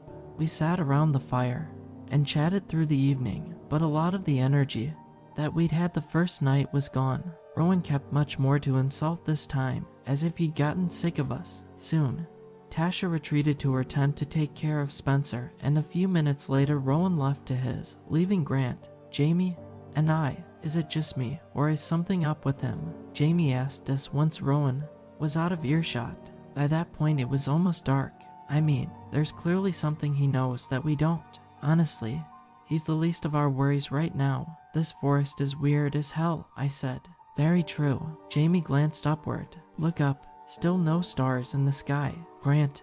And I followed her gaze. Jamie was right. The sky was a navy blue. Dark enough that there should have been some stars, but bright enough that we could tell it wasn't cloudy. What could even explain this? I asked. There's giant carnivorous trees and no stars in the sky. Not to mention that we hiked uphill for, like, 8 hours, and it feels like we've gotten nowhere. We sat in silence for a few minutes, the fire's crackling flames gradually reducing to embers. Well, we've completed a third of the hike, Grant finally said. Maybe we can power through to the end, and we'll be done with the weirdness. Damn, man, I really need another joint, Jamie said. We went back to our tent soon after, but I couldn't sleep.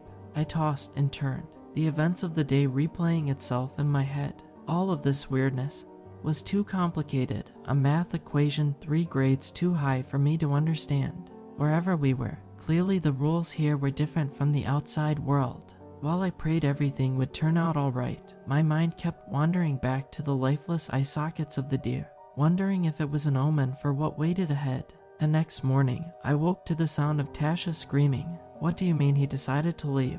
I heard Rowan's voice respond, although it was inaudible through the tent fabric. Grant stirred next to me. "I'll go check it out," I told him, trying to remove the sleep from my system. I climbed out of the tent, where through the gray morning light I saw Rowan hunched over the fire, cooking breakfast. Next to him stood Tasha, tears streaming down her cheeks. "You are seriously mistaken if you think I'm gonna believe that for a second," Tasha said, her voice breaking. "What is there not to believe?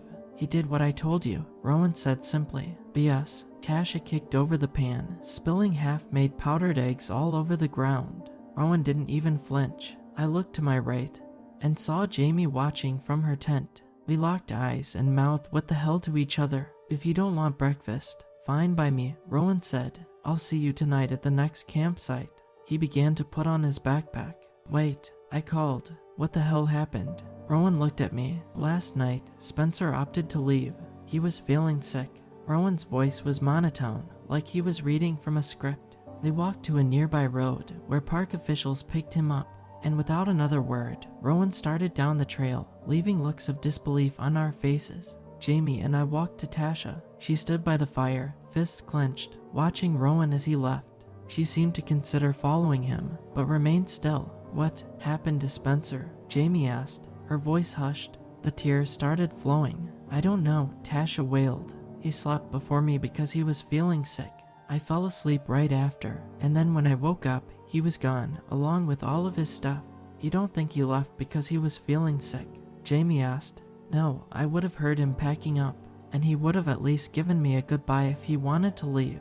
Tasha looked at us, gritting her teeth. "Someone took him, and I bet it was Rowan, that sleazy little man. We'll find Spencer," I assured her. "He couldn't have gone far." Tasha nodded, wiping the tears from her eyes. "I'll check back down the trail we came from. Maybe you two can look around the camp and up the trail." "Sounds good. I'll get Grant awake so he can look too," I said. We split off, and I returned to the tent, where Grant had now sat up in his sleeping bag and was rubbing his eyes. "What's going on?" he asked. "Spencer went missing. We're trying to find him," I said. Grant seemed to think a bit before responding. "Ash, we should leave." "What? Why?" "The person who made it last to the campsite each day went missing the next morning," Grant said. "Trevor was the last one on the first day, and Spencer was the last one on the second. So you think we're in a sick version of the Amazing Race? Something like that. Ash, it's the only thing we know. But if we get to the campsites first, we might be able to, and leave Tasha and Jamie behind so they can get kidnapped. Or worse," I snapped. "Ash, please," Grant begged. "Once we get out of the forest, or get cell service, or something, we can call the park. But we need to survive until then. Please, I don't want to lose you too." There were footsteps from outside the tent. Did they manage to find Spencer already? I opened the flap and saw Tasha, but no Spencer. "You're back quickly," I said. "No luck." Tasha sucked in her breath. "The trail back. It's blocked." "Blocked? By what?" "One of those giant trees. It had fallen over the path. I couldn't find a way around." My heart leapt to my throat. "So that means..." Tasha nodded. "The only way we can go is forward." Jamie returned a little later, her search fruitless as well. Solemnly, we began to pack up in preparation for the day's hike. With only 4 of us remaining, and with Rowan long gone, our group suddenly felt tiny and exposed. This was perhaps in part due to our silence. We were aware that something was terribly wrong, and yet too afraid to talk about it, almost as if speaking would beckon the forest's rage. We quietly went through the motions of packing, a ritual written into our muscle memory. Grant finished packing first, and part of me wondered if he'd leave us behind. When Tasha spoke up, "You 3 can go ahead, I'll stay behind and keep looking," she said. "Are you sure, Tasha? You don't want one of us to hang back?" I asked. Tasha shook her head. "The only way we're going to get out of here is to finish the hike, and I don't want to hold anyone else behind. I'll catch up with y'all later." I looked over at Grant, and he met my gaze. At least it's not us, his eyes told me. I looked away. Jamie, Grant, and I started on the hike a few minutes later. Somehow, the trail had grown even steeper, my legs aching with protest. We must have been thousands of feet up by then. Do you think Tasha will go missing too? Jamie asked us. Her voice begged for reassurance, but we had none to give. I don't know, Grant said, but if the previous nights are anything to go off, then it's possible. Then shouldn't we go back and make sure she's okay? Jamie said, I don't think we can do anything. Spencer went missing while he was in a tent with another person. Grant sucked in his breath. I think all we can do is finish the hike and report the missing people. How many more days of hiking do we have left? 4, I think, Grant said. The implication of that number wasn't lost on me. We continued hiking, step by step, one foot in front of the other. The sounds of crunching dirt, heavy breathing, the occasional unscrewing of a bottle lid, they all began to blend together. The trail never turned, never changed in slope, it only continued forward, and up until it disappeared between the surrounding trees. And the trees were all woven trees. No other plant species seemed to grow anymore, not even undergrowth ferns or weeds. The trees extended as far as the eye could see, like stalagmites in a giant cave or teeth in a giant mouth.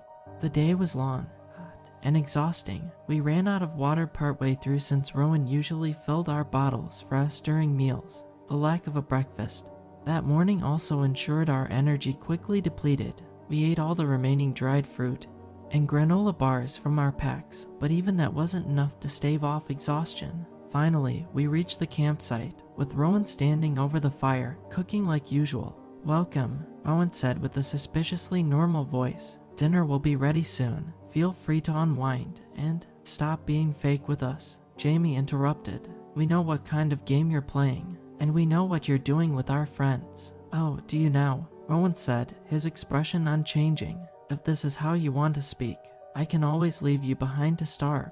Grant, and I darted eyes, fear exchanging between our glances. And no, we didn't mean it like that, Grant stammered. Yeah, we appreciate you cooking for us, I said. Rowan gave us a knowing smile. Thought so. He put on the pot lid. Hope you three like couscous. We wolfed down the meal as Rowan watched, perhaps expecting us to comment on his cooking. Dinner was good like usual, although I couldn't help but feel that the meal served as meat hung from a pole, motivating us like we were greyhounds in a deadly dog race. We sat around the fire in silence. I heard something crunch behind me. Soft, irregular footsteps came from the trail, like a drunk person had wandered into the forest. I turned and saw Tasha stumbling toward us, although she could have passed for a ghost. Bags hung from her eyes, her skin eerily pale, her lips thin and dry. Tasha, Jamie said, standing up. Her expression quickly grew dark. Did you? Tasha looked at us with eyes that were 100 years old. He's gone, she said, her voice rasping. Tasha's uncharacteristic pronouncement of defeat scared me more than anything from before then. Do you want some water? I asked. You look exhausted. Tasha gave a slight nod, and I handed her my water bottle. I'm going to turn in early tonight, she said, unscrewing the bottle. I have a killer headache that's not going away. Jamie and I exchanged worried glances. We should keep watch over her, she said to me, quiet enough that Rowan wouldn't hear. I nodded, then looked at Grant, beckoning him to come over. Should we stay outside her tent or stay in with her? I asked. Jamie looked over at Tasha, who was still gulping water. I think we should stay in the tent and stay awake. If Spencer went missing without Tasha noticing, then who knows what happened to cause that. The idea didn't excite Tasha, but she was too tired to protest. Just don't stay up all night giggling or something, she told them after the tent was set up and she laid in her sleeping bag. We'll just be sitting here to make sure everything's okay, Jamie assured her. Even though the tent was meant for multiple people, it was tough fitting the 4 of us. Tasha's body took up half the floor space, while the rest of us sat pressed against each other. It was uncomfortable, sure, but fear of what would happen otherwise kept us going. We opened one of the windows towards Rowan's tent so we could see if he came. We chatted to stave off the silence, but before long Tasha fell asleep, and we stopped. The entire world was dead around us. No crickets chirped, no leaves rustled in the wind. The only sound was Tasha's soft breathing. If I didn't know better, I would have believed we were the only living creatures for miles. Time marched onward. The temperature dropped, making me wrap my arms around my legs. Fatigue crept in, but anxiety kept it at bay. I counted seconds to keep track of time, but fell off somewhere in the thousands. Hours passed, or it could have been 30 minutes, but the next thing I remember is Jamie nudging me. I can't hear her breathing anymore, she whispered. Ice shot down my spine. Jamie was right. Somewhere during the sluggish mudflow of time, Tasha's soft hum had stopped. I reached over and gently placed my hand on top of the sleeping bag. There was still something inside. Tasha, I said. Tasha. She didn't move. Brant, you have your flashlight, right? Jamie whispered. Yep. There was a click, and what I saw in the light will forever haunt me. Tasha was still in her sleeping bag, but her face and neck was covered with something. Sandy gray, furrowed tree bark seemed to have replaced her skin, removing all of her facial features, like a woodcarver's mannequin. Like the deer, like the wood of the woven trees. I couldn't sleep all night. Every time I closed my eyes, I saw Tasha's blank, wooden face boring into my soul. What was once a bright, passionate young woman and a close friend had been reduced to tree bark.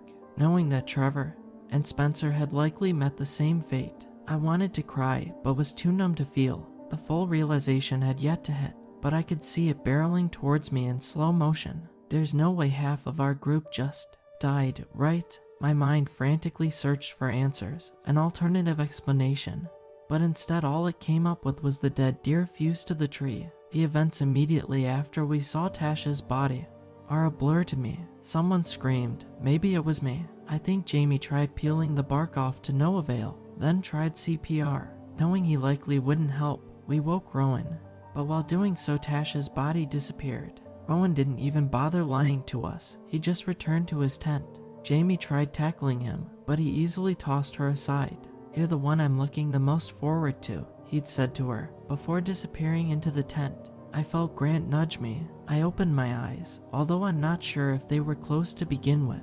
It was still dark. You awake, Ash? Came his voice. I made a noise that was something between a grunt and a gurgle. We should go, he said. Though where? To the next campsite, Grant said, rolling his sleeping back. While it's still early, I rolled over and groaned, my unrested body complaining, but I followed suit, rolling up my sleeping bag, sleeping pad, quickly changing my clothes, and putting on my hiking boots. In minutes we had everything packed, and we were on the trail, illuminated using Grant's flashlight. It was then that I realized something was off. We're leaving Jamie behind, I said. Grant sucked in his breath, as if bracing for my reaction. Yes, just to make sure we're safe. So we're leaving her to die. If it's not her, it'll be one of us, Grant said through gritted teeth. Is that any better? No, but at least we could have tried to figure out how to keep us all alive.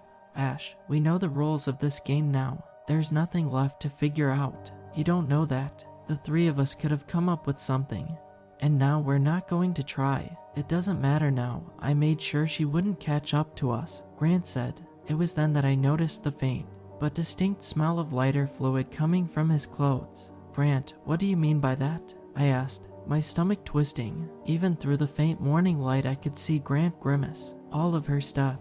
He began. I took what I could and set the rest on fire, far away from camp. I felt my legs collapse, my vision blurred. This was not the Grant I knew. He might have still been physically alive next to me, but the real Grant was dead like the others. You did what? Ash, please, Grant begged. This is for the two of us. We need to. Are you going to burn my stuff tomorrow, too? Are you going to leave me behind just so you can get one more day to live in this hell? Ash, Jamie's blood will be on your hands. I screamed. The dam broke, and tears poured down my cheeks. You greedy excuse of a boyfriend.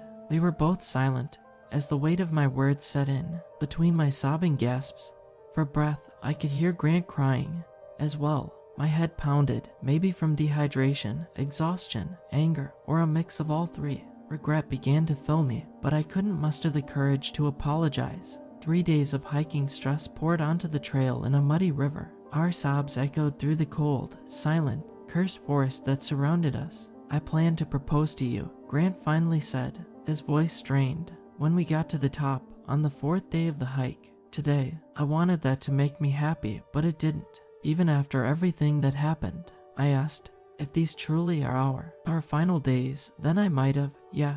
I wiped the tears from my eyes. Are you still going to do it? A dumb question, really, but it was all I could think of to say. The faintest of smiles sneaked onto Grant's face. You wouldn't want a greedy excuse of a husband, would you? I didn't know how to respond. We sat there in silence, leftover tears pit-patting to the ground. The sky was slowly lighting up now, the horizon glowing a vibrant yellow in anticipation of the sun's entrance. I don't know what I'd do without you, Ashley, Grant said, his voice breaking again. I guess that's why I did that, to make sure that I have as much time with you as I can. His voice begged for a response, but I had none to give.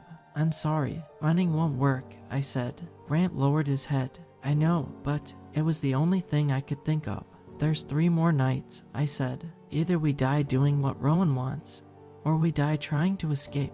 Now it was Grant who didn't know how to respond. The sun's rays began to caress us as we sat there in silent contemplation. I looked over at Grant, whose head remained lowered. How did we get to this point? I thought, how did this hike destroy us all, even though still alive? There were footsteps from the trail. I looked up and saw Jamie walking towards us, carrying only her tent bag. Y'all wouldn't happen to know where my stuff went, would you? She called. You can use my stuff, I said, slipping off my backpack. I probably won't need it soon anyways. Ash, please don't say that, Jamie said, closing the distance to us. I shrugged. I mean, what else is there to say? Actually, last night I got an idea, Jamie said, leaning in. I think Rowan is pretty clearly responsible for what's happening. I nodded. He made that clear last night. So, how hard would it be to kill him? We continued the hike. The trail had turned even more uphill, the sun scorching us relentlessly. As we trekked, with little food and water remaining, our physical and mental acuity deteriorated. We distracted ourselves from our sorry state by forming a plan. The plan was simple. 2 of us would hike ahead of the other and meet Rowan at the campsite, where he'd be cooking like usual. The 2 would distract Rowan with trivial conversation. Meanwhile, the 3rd person would sneak around the side of the camp, and when his guard was down, stab Rowan in the throat with Grant's knife. There was only one thing to figure out, who the 3rd person would be, as they would put themselves at risk by being the last to camp. I think it makes the most sense for me to be that person, Jamie said. Are you sure, Jamie? I asked. Rowan knows that you 2 left before me, so he'd be less suspicious if you arrived first. Jamie explained. And also, I suggested killing Rowan in the first place, so it makes sense for me to take the high-risk role. My stomach twisted itself into knots. As the day trudged on, Rowan's face imprinted itself into my brain, his hollow green eyes and wooden smile tormenting me. What if it doesn't work? I thought, what would he do to us? Would we suffer a fate worse than the others? But as I thought back to the others, Trevor, Spencer, and now Tasha, an inner rage boiled within me. It was enough to keep me going, to keep me hiking on the fumes of stale trail mix and warm, metallic-tasting water. The possibility that Rowan wasn't involved in their disappearances entered my mind, but his attitude from the previous day told me culpability was highly probable. At the very least, he was clearly indifferent about us dying. That provided me with the justification to see through our plan. The day wore on. The sun crested, then lowered in the sky, and before long we saw the smoke trail of a campfire ahead of us. There it is, Grant said. I heard Jamie take a deep breath next to me. Let's do it, she said, undeterred. Grant.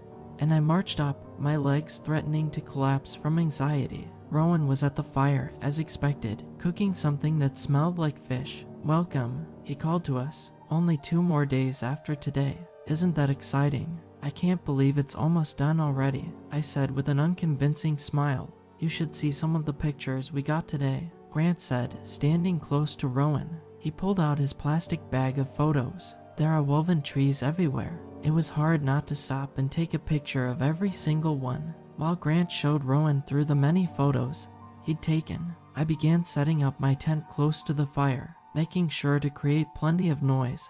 As I did, my eyes darted between the surrounding trees as I set up, looking for signs of Jamie's presence. Nothing yet. The minutes marched on slower than they ever had. By that point I was repeatedly disconnecting and reconnecting the tent poles, occasionally muttering obscenities and fake frustration. I could hear Grant continuing to show photos, Rowan's voice becoming increasingly more agitated. Also, while we were having lunch, there was this tree that vaguely looked like the Mona Lisa, Grant said. See, you can sort of make out the face and smile. That looks the same as the other 20 photos you've shown me. You mean you don't see it? Grant sounded disappointed. Whether it was real or fake disappointment, I couldn't tell. I heard the soft, almost inaudible sound of someone running. Grant, respectfully, I think I've seen Anu. I looked up. Jamie standing behind Rowan, her arm wrapped around his neck with the knife pointed directly at his throat. Jamie strained from effort, and I realized what was happening. The knife wasn't going in. Jamie wounded her arm again and tried stabbing again, but the knife only bounced off Rowan's neck with a hollow thunk. Rowan stood there, a smile creeping across his face. Go on, try it again. Jamie tried cutting with the knife's edge this time, and the same thing happened. The knife simply slid off, like his skin was made of stone. Jamie tried again and again, across his face, in his back, each time becoming more and more frantic, tears forming in her eyes. The knife did no damage. Rowan only stood there, a look of bliss plastered across his face, as if receiving a massage. Hard to cut wood with a knife made for flesh. Jamie crumpled to the ground, tears streaming down her cheeks. Rowan began to roar with laughter. Do you seriously think that of the thousands I've devoured, none thought to try that? Grant, and I could only watch, frozen, as Rowan flicked his wrist, and Jamie stopped moving. Her skin was now a furrowed sandy gray, her facial features plastered with tree bark. Rowan had turned Jamie into wood. No point waiting on that one, he said with simple annoyance. He looked at Grant, and a good luck on tomorrow's hike, and then he was gone. Tears begged to spill, but I no longer had the energy to cry. Grant said something, but I no longer had the energy to hear. I fell on my knees, drawing blood as a result, but I no longer had the energy to feel. I could do nothing but watch as my best friend's body turned into dust and was absorbed by the ground. How could this happen? What cursed object did we possess? What dark ritual had we done? What divine force had we slighted? How could the universe, God, Zeus, anything, decide that this is the fate we deserved? That I deserved to watch as we were murdered one by one, knowing I will suffer the same fate? That we deserved to be torn apart in the same place we'd met, on the hiking trail? I do not know how long I sat there. The waves of tragedies had broken any lingering sense of time, but the next thing I remember is reaching into my pocket and feeling Jamie's one remaining possession, the lighter she'd given me on the first day. I pulled it out, the bright red color of its tube contrasting against my dirty, bruised hand. It was then that I noticed something else. The bracelet. The bracelet was still in the same spot it had been since the first day. Somehow, I had forgotten about it entirely, not even bothering to take it off at night. But as I pulled on the bracelet, I noticed that removing it was no longer a possibility. The woven stick seemed to have wrapped tighter around my wrist, enough that my hand no longer fit through. As I thought back to that first day, the day Rowan gave us the bracelets, I realized that had been the first step in our murders. How he turns us into wood.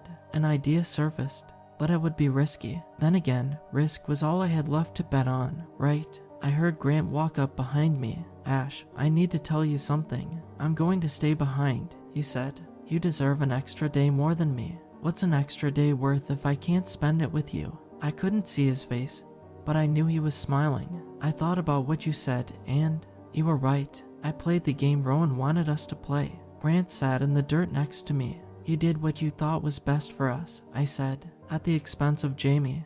He said. He covered his face with his hands. Damn, they're actually all gone, aren't they? Maybe they're all alive somewhere, I said, but I didn't believe it. Neither did Grant. You remember how I was the one to find this trail, right? Frankly, anything before the hike is a distant memory to me now. Lee really took everything for granted. I know that I might not have done a great job expressing it, but the guilt completely wrecked me. I hoped that I could at least save you. You didn't know, I whispered, putting my arm around his shoulder, but maybe you'll survive. Grant said, his voice breaking through his tears. Maybe he lets the last person live. That was wishful thinking to me, but I didn't say it, so I want that to be you. Rowan doesn't deserve the validation of me being the last one. We sat in silence for a long time. The world was completely still. The sun began to set, staining the sky with vibrant pinks and oranges. A calming aura filled the landscape. Even in the land of the woven trees, the sunsets are still beautiful. I'm sorry for calling you a greedy excuse of a boyfriend, I finally said. Grant rested his head on my shoulder. But I'm also not gonna let you die, I continued. I don't know if, well, I doubt it will work, but I have an idea that might keep us alive. Grant perked. What's the idea? You need to go ahead of me tomorrow, I said. I held out my wrist. I think our bracelets are the key to breaking free. Rowan wasn't there the next morning. Perhaps the attempted murder made him uneasy, or he wished to see us suffer from deprivation, or both, but it certainly made the day's hike even more difficult. We had no water or calorie sources after last night's dinner. The uphill hike was relentless, and we frequently stopped to avoid passing out. But despite our parched tongues and pounding headaches, we pressed on. I questioned the timing of my plan. I hoped that attempting it at the campsite, where I'd be marked for death, would break the methodological killing system that Rowan had. Of course, there was the possibility that once I was the last, there's no stopping my death. But I knew I'd have one chance no matter. When I did it, it was just picking the most impactful time. When we reached the next campsite, it was basically dark. It didn't even look like a campsite. It was just a flat plot of dirt, similar to all the ones before it, but with no campfire or Rowan in sight. Nonetheless, as soon as Grant stepped foot onto the plot, a wave of nausea swept over my body, and I knew the clock was ticking. I followed him. Okay, do your plan, Grant said. He turned on his flashlight. It's already night, so we have to hurry. Do you still have the knife? I asked. Grant handed me the same knife that Jamie had used. I brought the knife to my wrist and began sawing at the bracelet, hoping the blade would cut through the twigs. It didn't. I kept trying to cut through in multiple ways, from multiple different angles, but the knife didn't even make an incision. Hard to cut wood with a knife made for flesh. I remembered Rowan saying, "Is it working?" Grant asked. No, I said, desperation creeping in. My headache and nausea seemed to intensify. I tried to force my hand through the bracelet again, but it wouldn't come off. My thumb bone caught on it. Ouch, Grant said, pacing up and down. Do you still have the container you used for the lighter fluid? Grant nodded, taking off his backpack. He handed me a luckily heavy metal bottle. I braced myself for what came next. Placing my left hand, the hand with the bracelet, on the ground, I held the bottle in my right hand. Every instinct in my body fought against me, but I knew what I had to do. I closed my eyes, wound my right arm, and swung to the ground. There was a hollow clunk as it struck my hand, then an explosion of pain. What are you doing? Grant cried. My thumb bone screamed, but it wasn't enough. The nausea was starting to overwhelm me, but I pushed past it. Biting my shirt, I wound up the bottle again and swung down. I heard a sickening crack, and my vision turned red. My thumb was bent at an unnatural angle. Every nerve in my hand reprimanded me for my decision. But as I pulled on the woven bracelet, it slipped past the shattered bone and off my fingers, hitting the dirt with a soft plait. Even though the hand pain remained, as soon as the bracelet fell off, my headache and nausea disappeared like a potent painkiller. For the first time in 5 days, I felt free. I looked over at Grant, who was staring at my hand and the bracelet with his mouth agape.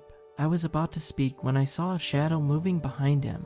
Across 150 years, I don't think anyone's tried that, came a voice, Rowan's voice. Grant turned around, and with his flashlight, we could see Rowan standing there, but he looked different somehow. I have to say, the extent you're willing to go is admirable. Rowan continued, starting to walk towards us, but unfortunately the bracelet is not the only weapon I possess. As he came, I heard the sound of sticks cracking and snapping, and then I realized what was happening. He's getting bigger. With each step, Rowan grew in size, vines crawling down his leg and extending its length, his arms expanding to inhuman levels. His clothes were quickly pulled apart, and that's when Rowan's final form became visible. He stood twice our height, his body woven with wrapped vines from head to toe like the trees that have surrounded us for so long. What was once a human face had become a carved wooden slate with hollow eye sockets and no mouth. Rowan's right arm had grown a handle with a flat wooden blade attached to the end, a hatchet. Grant fell to the ground in terror. Rowan looked at him. You have nothing to fear, he told Grant, his voice deeper and more hollow than before. You made it first. Ashley didn't. Then he looked back at me and began to charge, his right arm winding up to strike. I scrambled into a run as fast as my legs allowed. There was a whoosh, followed by a sharp burst of pain across my back.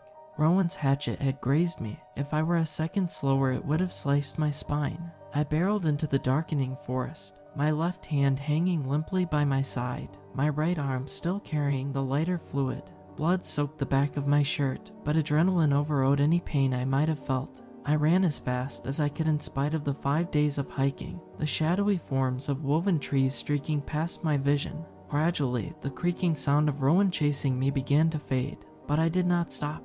I continued sprinting downhill, taking extra care not to slip and tumble down. Something burst out of a woven tree to my left. Instinctively, I ducked, and I felt the wind of Rowan's hatchet fly inches over my head. I fell to the ground and watched in horror as Rowan emerged from the trunk of the tree, the intertwined logs parting like curtains welcoming a king. Seeing me in my vulnerable state, Rowan laughed. "Do you not understand that you are facing a god in this domain?" He wound his arm again. I mustered all my remaining energy to propel my body. The hatchet cracked against the ground where I'd just been. The momentum carried me into a tumble down the endless slope, my left hand exploding in pain as my body weight laid on it.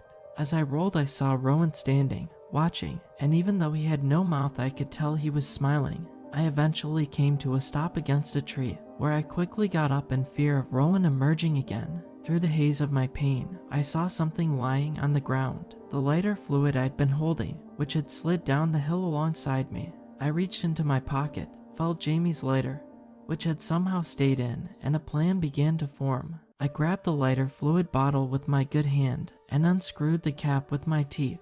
Running around the trunk, I poured lighter fluid all over the wood, making sure to cover as much surface area as possible. Once I had emptied the container, I stood by the tree waiting, tightly gripping Jamie's lighter. Minutes passed. My heart was pounding, almost painfully so. It was almost completely dark, so I listened closely for the sound of shifting wood. Blood dripped to the ground from my back. Part of me began to wonder if Rowan had given up chase, maybe deciding to go for Grant instead. There was movement in the corner of my eye. I moved back, but it wasn't fast enough. The blade struck directly across my chest, the sheer force causing ribs to snap like twigs. Blood sprayed everywhere, including on myself. My vision blurred. I collapsed to the ground from sheer shock.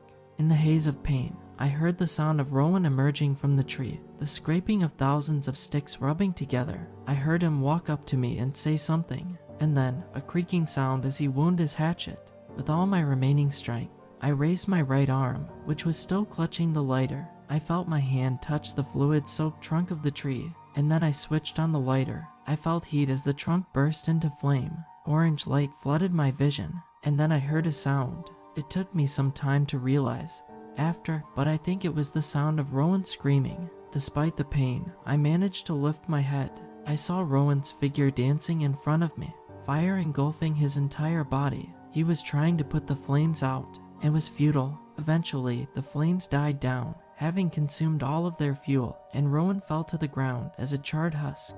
Black soot fell on my body, and then the forest burst into flames. It was the biggest fire show that I, or maybe anyone, has ever seen. One by one, cones of flame exploded up the woven trees, hungrily consuming the gray wood. The fires climbed hundreds of feet like pillars from hell. Sweat collected on my forehead from the heat. The acrid smell of burning was sharp. The sound of roaring flames was deafening, and the sheer amount of light was overwhelming. But as I watched the spectacle unfurl, lying on the ground with cold, blood-soaked dirt beneath me, it was beautiful. The thousands of fire pillars burning in sync, glorious like the death of a god should be. And then the fire was gone. Cold air swept over me. I still laid on the ground, staring up at darkness. I brought my hand to my stomach and felt blood flowing from the wound. I tried to sit up, but exhaustion tied me to the earth.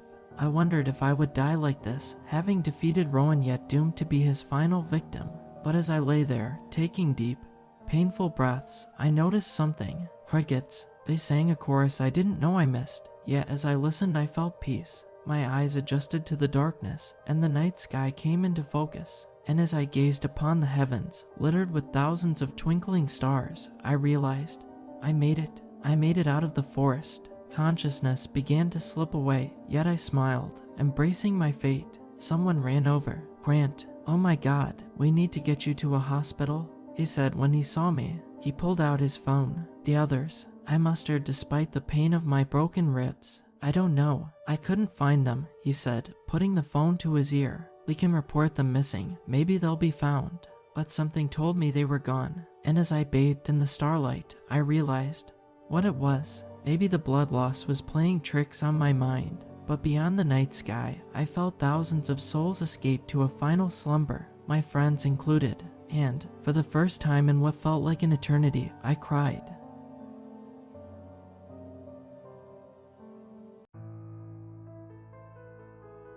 After my parents had moved to a new town, I was forced to make friends all over again. It was my last year in high school, and I didn't know anybody. I ended up finding a crowd of kids who liked exploring abandoned buildings and smoking weed. There were worse fates, I guess. It was far better than being the new kid with no friends at all. I found the old house on the edge of town, far down a dirt road that seemed to serve no purpose. I was riding my bike at the time. The next day, while we were at school, I reported back to my friends about it during lunch. "We'll go tonight," Mike said, grinning at me. "Steve always finds the most random crap," Howie said, looking down at his tray. "Remember the time you found that underground tunnel in the mental asylum?"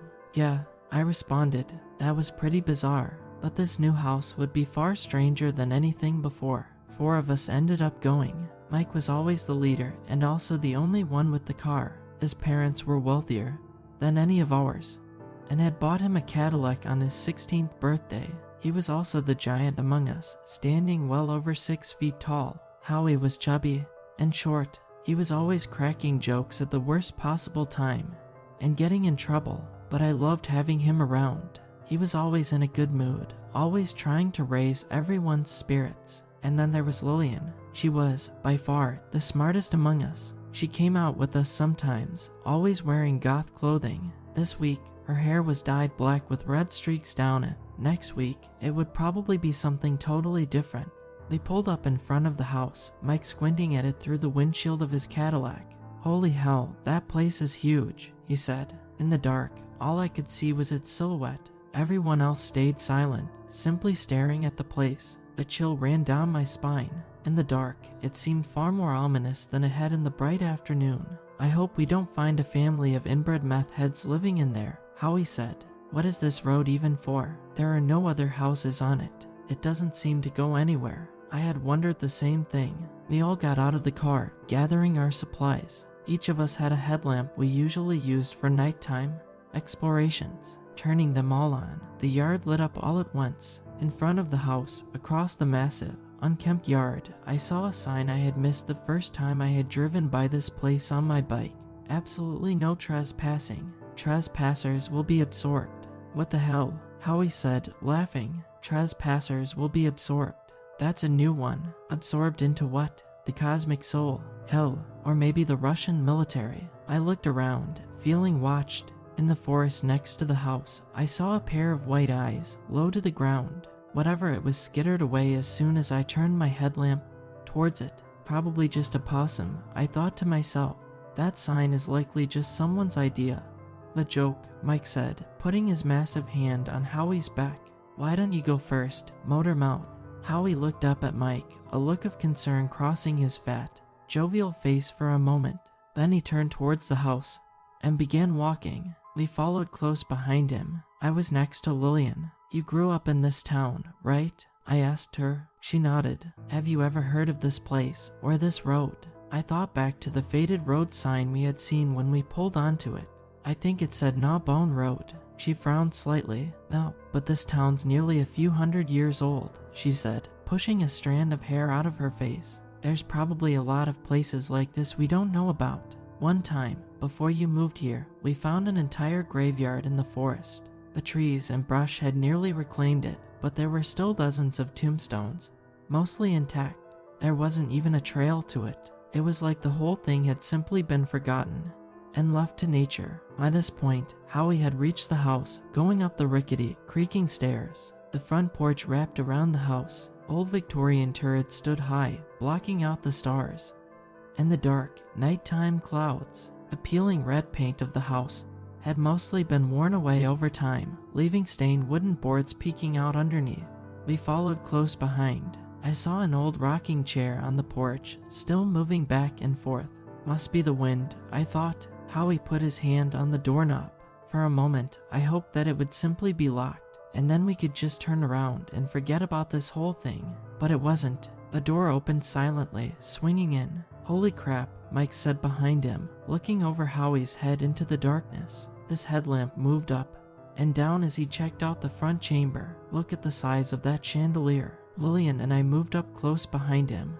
And Howie, a huge glass chandelier still hung from the ceiling, covered in spiderwebs and black dust. Underneath it, a massive staircase went up to the next floor. Dust covered the floor. Among it, I saw footprints. They looked fresh. They only went in, I noticed. Whoever it was must have taken a different way out. It looks like we aren't the only ones who have been here, I whispered. The rest of them examined the footprints as well. Maybe it's just a daytime caretaker, Mike said. Let's go. We all stepped in, closing the door behind us. A faint musty smell permeated the house, along with something more repulsive, something like rat and spoiled meat. It wasn't overwhelming, but it was definitely there. Okay, where are we going first? Lillian asked, her voice calm and unbothered. I wished I could have that level of calm. Let's go left, Mike said, pointing. It looks like there's some sort of old library over here. Ancient-looking books were stacked in shelves up to the ceiling. Many of them were water-damaged or falling apart. Lillian moved apart from us, examining them with a frown. Why would someone leave all these books here? And the chandelier? She asked.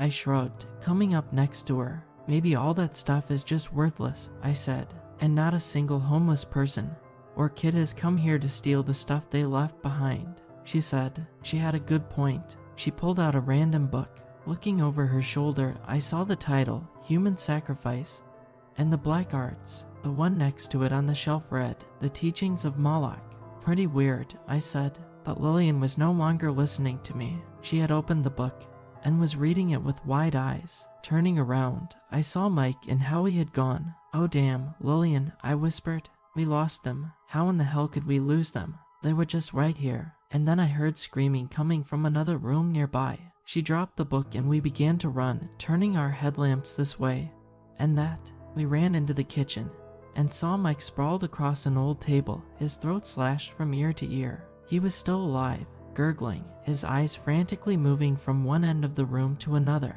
The table appeared to be drinking his blood. Every drop that fell on it disappeared into the wood. He began to seize, his eyes rolling back in his head. Within seconds, he had stopped breathing, his fingernails and lips turning blue under the intense glare of our headlamps. Howie, where are you? I screamed. I didn't know whether Howie had killed Mike or someone else was in here with us. I couldn't see how Howie would do that to any of us, though. My mind moved towards the latter idea. Oh my god, Lillian said, her hands trembling. We need to call the police. We need to get out of here. She reached into her pocket for her phone, dropping it on the floor in her panic. She picked it up, turning it on. No service. Let's just go, I whispered. You go first. I put my hand on her shoulder, feeling her chest heave as she began to cry. We need to go, now. I spun her around and began pushing her towards the front door. I looked back one last time and saw Mike's body deflating like a balloon. His blood spilled out of him faster and faster, which seemed strange, since he had no heartbeat. The table appeared to be melding with his body, his head and chest liquefying and stretching out. Within seconds, he had disappeared into the house itself. All the blood and gore had been cleaned up. Even his clothes were gone. I didn't share this with Lillian. I just pushed her faster. We saw the door was closed. I ran past her, trying to open it, but it was locked. I kicked it as hard as I could, putting as much force in the area around the knob as I could, but it was like kicking a metal wall. I shrieked with the pain as the force of the impact ran back up my leg.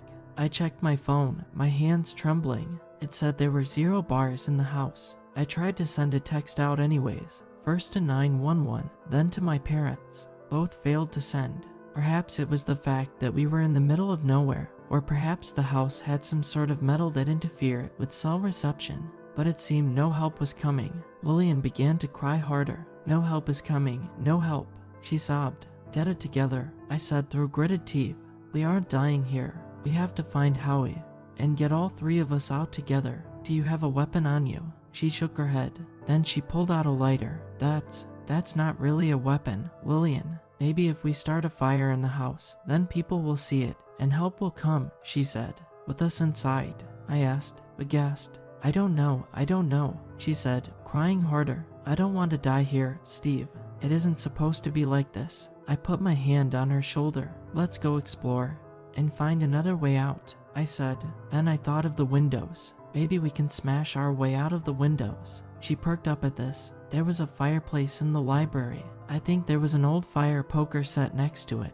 We could use it as a weapon, or smash out a window with it. We both ran to the library, and indeed, there was a whole set of fire pokers. One of them had a curved blade on the end, while the other was straight and sharp.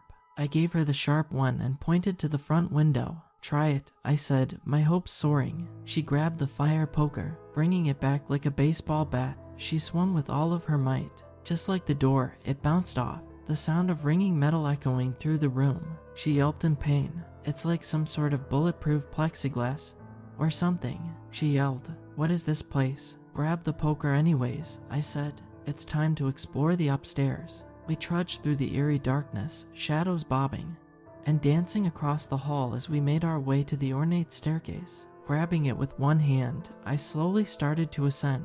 Then a scream pierced the silence. It sounded like Howie's voice. I started to run up the stairs, hearing Lillian close behind me. We turned this way and that, looking down an endless hallway with many rooms branching off of each side. This house seemed so much larger on the inside than it looked from the outside. The carpet on the hallway showed snakes and vines. They began to writhe and undulate, the patterns moving on their own. They began to separate, snake heads peering out of the carpet as if they had come from underwater. Their slit eyes glowed in the light of the headlamps. They hissed, dozens of them slithering towards us at once. We weren't getting past them, I knew. I turned and nearly fell down the stairs, in my haste to get away, stumbling and grabbing onto the handrail. As my back leg smashed into the wood, it sent a fiery jet of pain up my body. Looking up, I saw Lillian still standing in place, horrified, her mask open in a silent scream as snake after snake coiled around her legs, going upwards. They bit into her flesh, spitting and hissing. Blood ran down her body. Soon she was covered entirely and fell over in the hallway, the mass of coiling snakes being dragged into the carpet by vines. As soon as her body had disappeared underneath the surface, the snakes and vines began to return to their original positions, and within seconds, I saw just a regular carpet again. She had been absorbed. Damn, I said, hyperventilating. I was all alone, I knew. I heard no more signs of Howie either. I thought about what to do. Desperate, scheming, I ran back towards the library. I felt in my pocket for my lighter, and grabbing a book, I began to pull pages out and run the flame under the corner. They caught quickly, the old, dried-out paper going up in an inferno. I grabbed more books and tore out the pages, throwing them on the flames, intent on burning this house to the ground. The fact that I was still inside it didn't register in my panicked mind. I knew that if I did nothing, I would die here. I had to destroy it. Then from behind me, I heard a voice low, jovial, and mocking. What the hell do you think you're doing? Howie said. I turned, seeing an expression of lunatic rage marring his face. I'm destroying this place, I said. I paused for a moment, looking at him. How are you still alive? Lillian and Mike are dead. The house ate them, I think. He laughed. I know, he said. The house needs to be fed. It's been in my family for generations. They always keep it well fed in the end. I gaped at him, uncomprehending. He'll be its last meal for the night. He walked forward, pulling a bloody knife from his pocket. My fire poker was on the ground next to me. As he ran at me, the knife pointed straight out. I swung down, grabbing the fire poker and smashing it into the side of his head as hard as I could. I heard a crack when it connected with his skull. He fell, the knife clattering across the room, the flames bouncing off its stained metal surface. The room behind me had begun to transform during our fight. Looking back into the shelves of library books, I saw them changing into a mouth. The wall opened up, the plaster morphing and melting. Two black eyes looked out at me, furious. Ancient, rusted nails formed into teeth. The wall began to bow outwards towards me. The fire grew larger in front of it, catching the carpet and wood now. I knew I needed to get out, but the door wouldn't open for trespassers, and neither would the windows. Suddenly, I had an idea. Sprinting away from the demonic face in the wall, I grabbed Howie's unconscious body, dragging him by his legs to the front door. Using his hand, I gripped the knob.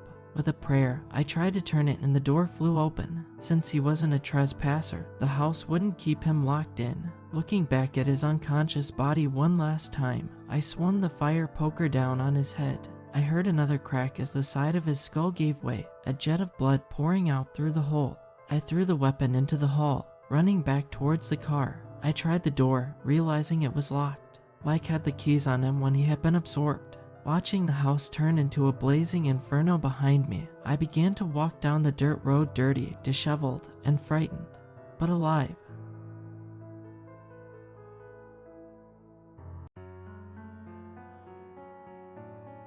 Last summer, I was helping a close friend named Luke set up a music festival in his backyard. It was generally a raucous affair, with hundreds of people showing up and bands going throughout the whole night. He would buy many kegs of beer and put them in the back corner. Unlimited alcohol always drew crowds, but I was never much of a drinker. I usually went for the psychedelics. In preparation for the party, I had made a jar of Green Dragon, taking a small jar of pure grain alcohol and putting a handful of hashish into it. After letting it sit for a few days, the entire concoction turned dark green. It was hard to see through it with so much cannabis being dissolved in it. The night of the party, I arrived early. An old hippie friend of Luke's I had met on multiple occasions before had parked his huge old van in the yard. I went up to him, smiling and saying hello. "You know where to get any acid, but?" I asked. Of course, I already knew he did.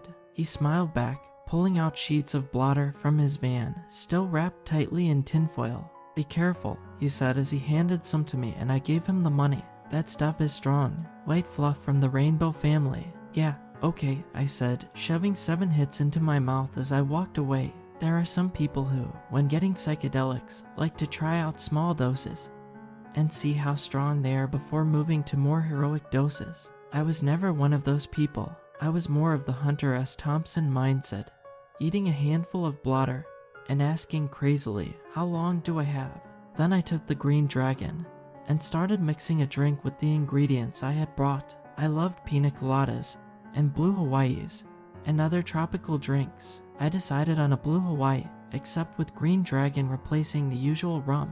I mixed the alcohol, pineapple juice, and sour mix together, putting some ice in it. Then I took a few shots of the Green Dragon and poured it on top, stirring it all together. I sipped it. It definitely tasted like pure weed still, but the combination of flavors made it much better. By then, the acid had started to kick in too, and the old hippie was right, it was strong. Soon I was wandering in circles, walking around the party with my spiked blue Hawaii.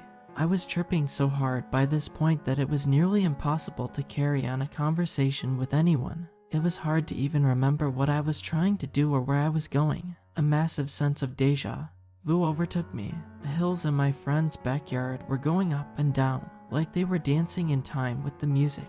Everything seemed to have happened already before. It was like I was trapped, reliving moments that had occurred exactly the same in the past, at a time I couldn't remember. Everything seemed so familiar. This wasn't my first acid trip, so I knew I could calm myself down with sheer willpower. I focused on my breathing, letting thoughts come and go, watching them slipping away into the void. I felt a presence watching me in the moving hills, a presence that seemed to be one with the dancing of the hills, like a Hindu god who destroys the universe in his dance. The trees moved towards me and back away, and white light shimmered around the people at the party. Huge auras surrounded all living beings there, and trails of translucent light followed anything that moved in my vision. I moved my hand in front of my eyes and saw a trail of pure energy stretching behind it for a couple feet. I walked towards the forest on the edge of his party, where a couple of guys I had met at other parties had massive earth gongs set up. The gongs looked about 3 to 4 feet high, suspended by black cords to a rectangular metal casing. They saw me with my huge pupils and wide grin and started laughing, asking me if I wanted to try out the gongs and if I wanted to buy any chocolate magic mushroom hearts. "What do you mean, try them out?" I asked, referring to the gongs. "And no thanks on the mushrooms. I already got some family blotter." They pointed to the reclining chair between the gongs. You sit back in that chair, blindfolded, one said, and we give you some crystals to hold. He pointed at 2 huge crystals that looked like quartz and amethyst. And then we start the gongs. I didn't even have to think about it. Okay, I said cheerfully. I had never gotten gonged before, especially tripping as hard as I was. I had a feeling it would be a memorable experience. They sat me down in the chair, and I put the blindfold around my eyes. The plunge into darkness changed the visuals into morphing colors and shapes. Every sound around me gave me a visual cue in my blindfolded state. I could see sounds sharp, quick sounds giving spiky bright shapes, while deep, lower ones gave more rounded and darker ones. One of the guys put a crystal in each of my hands, and then the gong started. What I experienced during those few minutes is nearly impossible to describe, as if any mystical experience could be described in words, but I felt the presence of something eternal. It was as if a face of pure white light, a face bigger than the stars, and outside of all time and space, appeared in my mind. Such a presence was terrifying. His gaze felt almost reptilian, alien. It felt cold as the endless space between galaxies. And I know that this eternal mind, this God, spoke to me. I heard his voice. It wasn't in English or, in fact, in any human language. It was a voice that sounded like rushing water, like a massive waterfall going over an eternal precipice. There was no stopping. The words were understood on an instinctual level, and they merged one into the next, never breathing or taking a break. I began to move my arms and head around to make sure I was still alive. And in the real world, what he said to me was simple, even though it hadn't been said in actual words. You're going to die one day. Your lips and fingernails will turn blue, and your heart will stop and you will die. And I see you. I see you. I see everything you have ever done and everything you ever will do. And when you die, you'll hear my voice again. For I am the eternal, the source of all life, and you are nothing. You are a grain of sand in an eternal desert. Your body will be a shell, left to rot, and in the end, my son, it will return to only you and me. You and me. You and me, forever and ever. And then it stopped. Someone took the crystals out of my hands, and I took off the blindfold. Holy hell, I said. What just happened? The 2 looked at me, smiling. Did something just happen? Seriously, did it? They shrugged. Lots of people have weird experiences with the gongs. The taller of the 2 said, if you ever are interested in the future, we sell time slots for gonging, sensory deprivation tanks. They went on. I pretended to be interested, smiling the whole time, but on the inside, I was horrified and scared. The presence had been far too much for my mind to comprehend. They clearly had not felt anything strange. I stood up and got out of there, thanking them for their time and for bringing the gongs. They told me to call them, but it was hard to talk. The echoes of that voice still rang out in my head. Everything was still moving and morphing too fast. I needed to get away. I chugged the rest of my cannabis drink, which turned out to be a bad idea. It moved the visuals up another notch, and soon all I could see was colors and patterns everywhere. I went up to the kegs, thinking maybe I could drink a few beers and calm down. I started drinking, chugging one beer after another, but they simply had no effect. I couldn't get drunk or even buzzed. The acid simply overpowered the alcohol at every turn. Eventually, I gave up, went towards the fire, sat down, and stared. Endless hours seemed to pass as I watched that fire. People came and went all around me as I thought of that voice, that horrible, grating, alien voice, and as soon as I thought of it, the face made of light came back into my mind. That man in front of you will die tonight, it said, in a car accident. 2 others will die with him. One of his friends will be crippled for life and wish he was dead. He will be brain damaged and infantile. I looked, and a man in a black t-shirt stood in front of the fire, totally wasted, moving from side to side. Unlike the other people, and even dogs at the party, I did not see an aura of shimmering white light around him. His aura was cold and black. It seemed to have tiny skulls in it that flitted back and forth rapidly, surrounding him in a cloud like gnats. Just looking at that aura sent chills down my spine. He left soon after. I kept staring into the fire. Half an hour later, Lifestar helicopters passed directly overhead, going to the scene of the car accident, the place where, I knew, the man with the black aura had died. I started to sober up after a while. The endless hours had, in fact, probably been only a few hours. People had come and gone the entire time in a blur. The sun started to come up, and my vision slowly began to turn to normal. The kaleidoscopic patterns and morphing, dancing glow of the firelight started to subside. But that voice stayed with me. That voice has spoken to me intermittently ever since, telling me who will die and how. Eventually, I came down enough to hold full conversations and think normally again. At the time, I tried to pass the entire thing off as a hallucination. A few of us were still around the fire, stoking it and adding wood, sitting and talking as daylight warmed us and the shadows of night dissipated. An old friend of mine, Rob the sound guy, who was in charge of the sound systems at these parties, was sitting in a lawn chair next to me. He had a tendency to eat way too many psychedelics during the parties, and if the sound system went down, would be furiously trying to untangle wires, as if he were fighting a den of snakes while tripping balls, and getting confused and frustrated the whole time. He usually got the music back up eventually. "Jesus Christ, I was tripping hard last night," he said to me, pulling out a Marlboro from a pack and handing the pack to me. I took out a cigarette, lit it, and then handed the pack back over. I looked up as what he had said registered in my brain, laughing hysterically, my grin widening. "Me too, buddy. I think I literally spoke to God," I said. "Or, I guess, he spoke to me. I think he actually talked to me." Rob looked up at me with huge, dilated pupils, grinning back, a trickle of sweat pouring down his forehead. "Don't we all contact God in the end?" he asked rhetorically, staring up at the clear blue sky and the bright sun as it appeared over the trees. "Don't we all? Hey, by the way, did you see all those Lifestar helicopters? Apparently 3 people died just down the road from here." The next week, I was at work.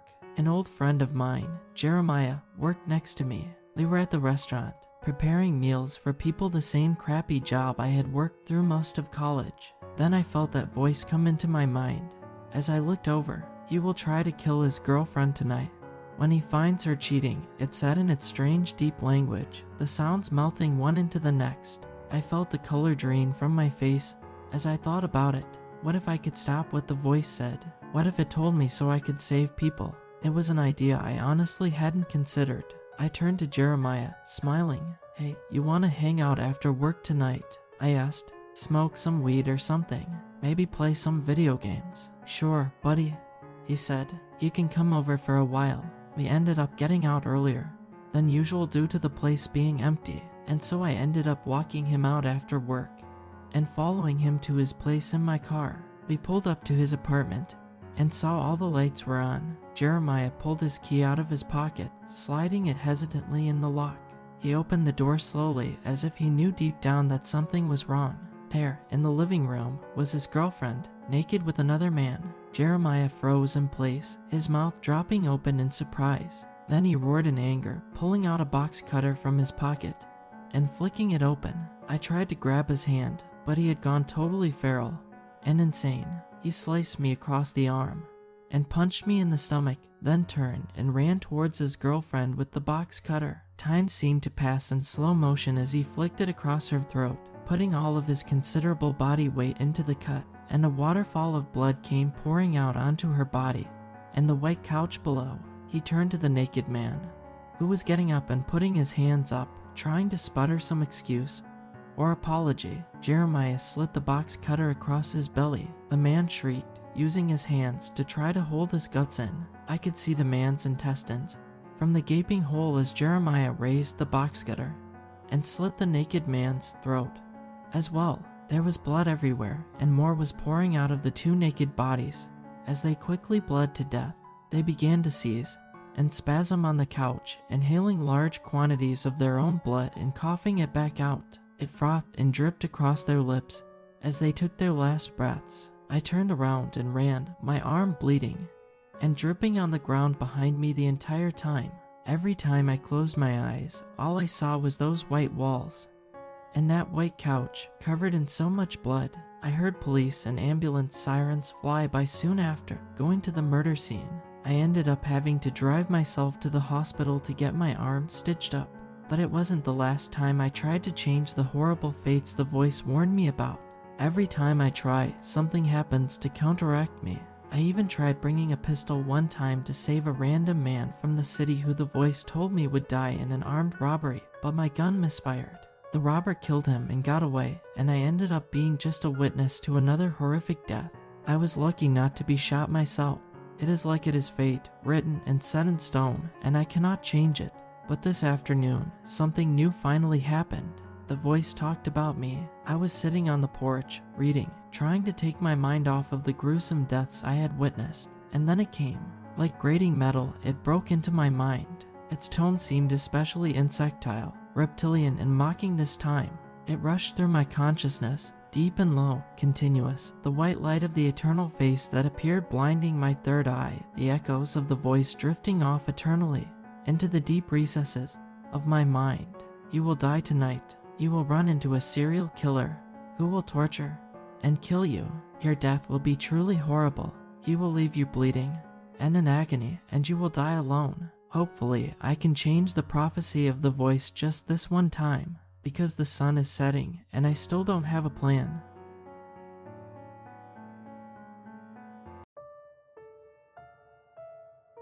His shoulder was broken, the arm hanging limply at his side like a loose bag of sand.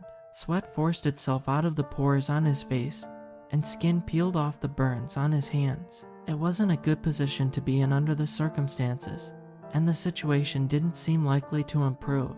But he did have one thing working in his favor. He didn't care if he survived. "Are you alright?" I asked, cringing at the ludicrousness of the question. He looked up at me, his eyes swollen nearly shut. "Yeah, I'm just peachy," he said, sarcasm dripping from every word. "Sorry, I just don't know what else to say. Isn't much to say, is there? Unless you want to talk about..." "No," I said before he could finish the sentence. "Let's talk about how we're gonna get you down from here." He leaned over, wincing as he did, and peeked over the side of the cliff. "How about you give me a little shove? That should do the trick." "Very funny. You know I'm not gonna do that." He glared at me. "Then maybe I should give you a shove and make things quicker. How about we focus on the positive? You know this only ends one way. If you try to save me, you get killed in the process. Especially with..." "We don't know for sure, okay," I said, packing up the supplies we had and trying to form some kind of plan to keep us alive long enough to get to safety. Besides, we've been best friends since what, grade school? If I haven't already been tempted to toss you off a cliff, I'm not gonna start now. I stepped over to the edge and glanced down. The wind whipped me in the face, sending a chill through me. Even though it was spring, there was still enough chill in the air to make me shiver. I watched as the sun headed toward the horizon. It would be dark before we got out if I didn't hurry up. My right knee collapsed as he kicked me in the back of my leg. I stumbled, my knees hitting the ground hard, rolling me toward the edge. My hand shot out and grabbed the log, saving me from a horrible death hundreds of feet below. "What the hell is wrong with you?" I said, lying on the ground and breathing hard. "I told you, this only ends one way. Might as well get it over with." I stared at him, not believing what I was hearing. "You're serious?" I said. "I thought you were just being..." "You, look at me. I'm in excruciating pain. My shoulder's a mess. I have burns on my hands, and I'm not gonna be able to climb down. And even if I could, there is no safety from..." "We have to try," I said. "I didn't bring you here to die. I wish you wouldn't have brought me here at all. There was no way to know this was gonna happen." He stared at me. Doubt filled his eyes. I turned away and focused on filling my pack with what I hoped was the right combination of supplies. I couldn't make the pack too heavy because I needed to lower him down and possibly carry him too. I tied together all the rope we had and double-checked the knots. I clipped the carabiner to his climbing rig, checking to make sure it was still intact and the fire hadn't damaged it. I stepped back to admire my handiwork. He was doing the same. "Really?" he said. "This is your big plan?" "Sure," I said, smiling, proud of myself and my ingenuity. "Why not just ring the dinner bell for every predator as you dangle me like a carrot?" "You know what, you're right," I said. "It's not worth all this trouble." I raised my foot and shoved his good arm, sending him toppling over the edge of the cliff. I heard him scream as he fell, and then silence. "Thank God," I said, sighing. I was getting so tired of listening to his whining. "I heard that," he said from over the edge. I stepped up and peered over. He was dangling there 10 feet from the top of the ledge. "Oh, dang, I thought I killed you," I said, chuckling. He looked up and saw me peeking over. "You bastard," he said. "Well, isn't that what you wanted? For me to throw you off the cliff? How's that working out for you?" He glared daggers at me. "Makes you appreciate life when you think you're about to die, doesn't it?" I said. "You'll pay for this, for saving your life." "Okay, I'll take responsibility for that." I began the long, arduous process of lowering him down. I only hoped I had enough rope. After a while, the strain took its toll. I was exhausted and sweaty. My hands slipped, and I had to quickly recover to keep him from smashing into the ground. I managed to slow the rope at the cost of my hands getting rope burn. I tied it off to a tree and leaned over to check on him. "You okay?" I yelled. I couldn't see exactly what he was doing. It looked like he raised his arm, but I couldn't tell. I grabbed my binoculars and peered down only to see he was giving me the finger. "Same to you," I yelled. "I need to take a breather. Will you be alright for a few minutes?" His answer was to slump his head. I guessed he was taking a nap. I sat next to the log and got out a bottle of water, taking a long drink. After a few minutes, I pulled out my knife and cut some strips off of the bottom of my shirt, wrapped them around the palms of my hands, and tied them off.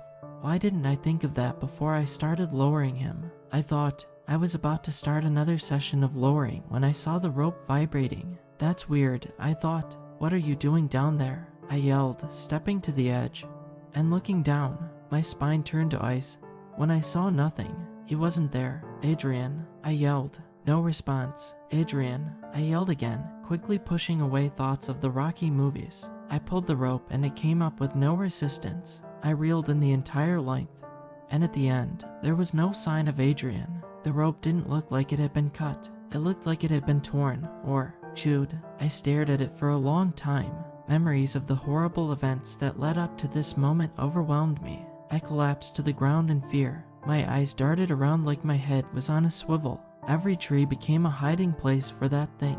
I could feel it lurking behind every bush. My mind started replaying when the trouble first started. We made it to the top of the cliff and celebrated by starting a campfire and making some coffee while we set up our tents. Adrian was actually in a good mood, if you can imagine, and we stayed up by the fire until well after midnight. The following morning, his mood changed. "Way to keep me up all night," he said, pouring a fresh cup of coffee and looking like he needed it. "What are you talking about? Don't play innocent," he said. "You know you were hanging around my tent, circling it late last night, growling and pawing the ground, trying to scare me." My eyes went wide as he talked. I swear I was in my tent the whole time. I fell asleep as soon as my head hit the pillow. "Then what was making all the racket?" he said with doubt creeping into his eyes. "Maybe I was snoring.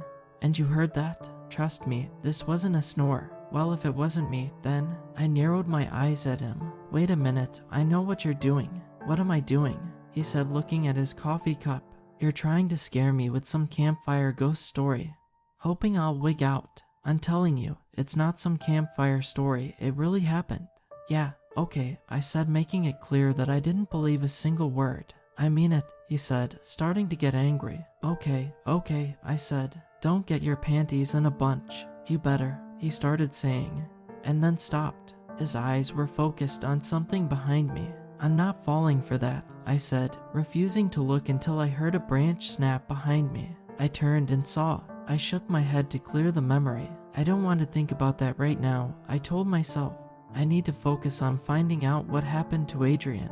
I stood and checked my supplies, then double-checked to be sure the rope was securely tied to the tree. I avoided looking around for fear of what might be lurking. Then, once everything was set, I stared down at the deadly ground that waited for me to make a mistake, muttered a quick prayer, then jumped off the cliff. Rappelling down was more difficult with a pack on my back and rags wrapped around my already rope-burned hands. I took it slow, working my way down the same way Adrian had gone. I also went slow for fear of finding what I didn't want to find.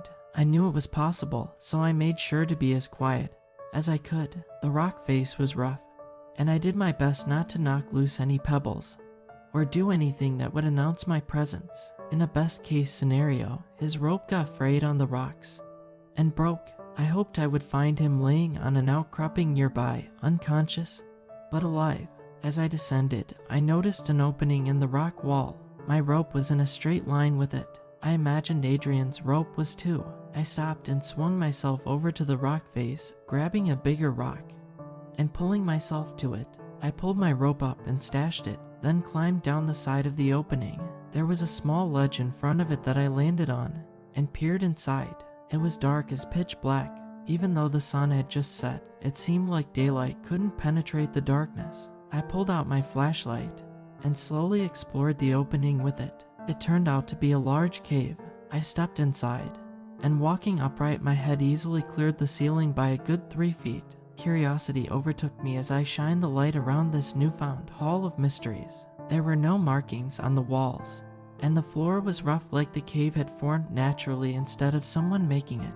But then why would someone make a cave halfway up a cliff face where it's nearly impossible to get to? I wasn't sure I really wanted to know the answer. As I continued inside, the air became cooler. I hugged myself and fought off a chill. This cave was much bigger than I originally thought. I walked a short distance before I noticed the smell. Actually, it was 2 smells that intertwined with each other. The first was the smell of fire, not like a rushing wildfire coming to burn me to a crisp, more like a campfire. The second smell was much less encouraging. It was the smell of decay. Some animal had died in here. There was no doubt about it. I hesitated for a moment, wondering if perhaps I had explored far enough.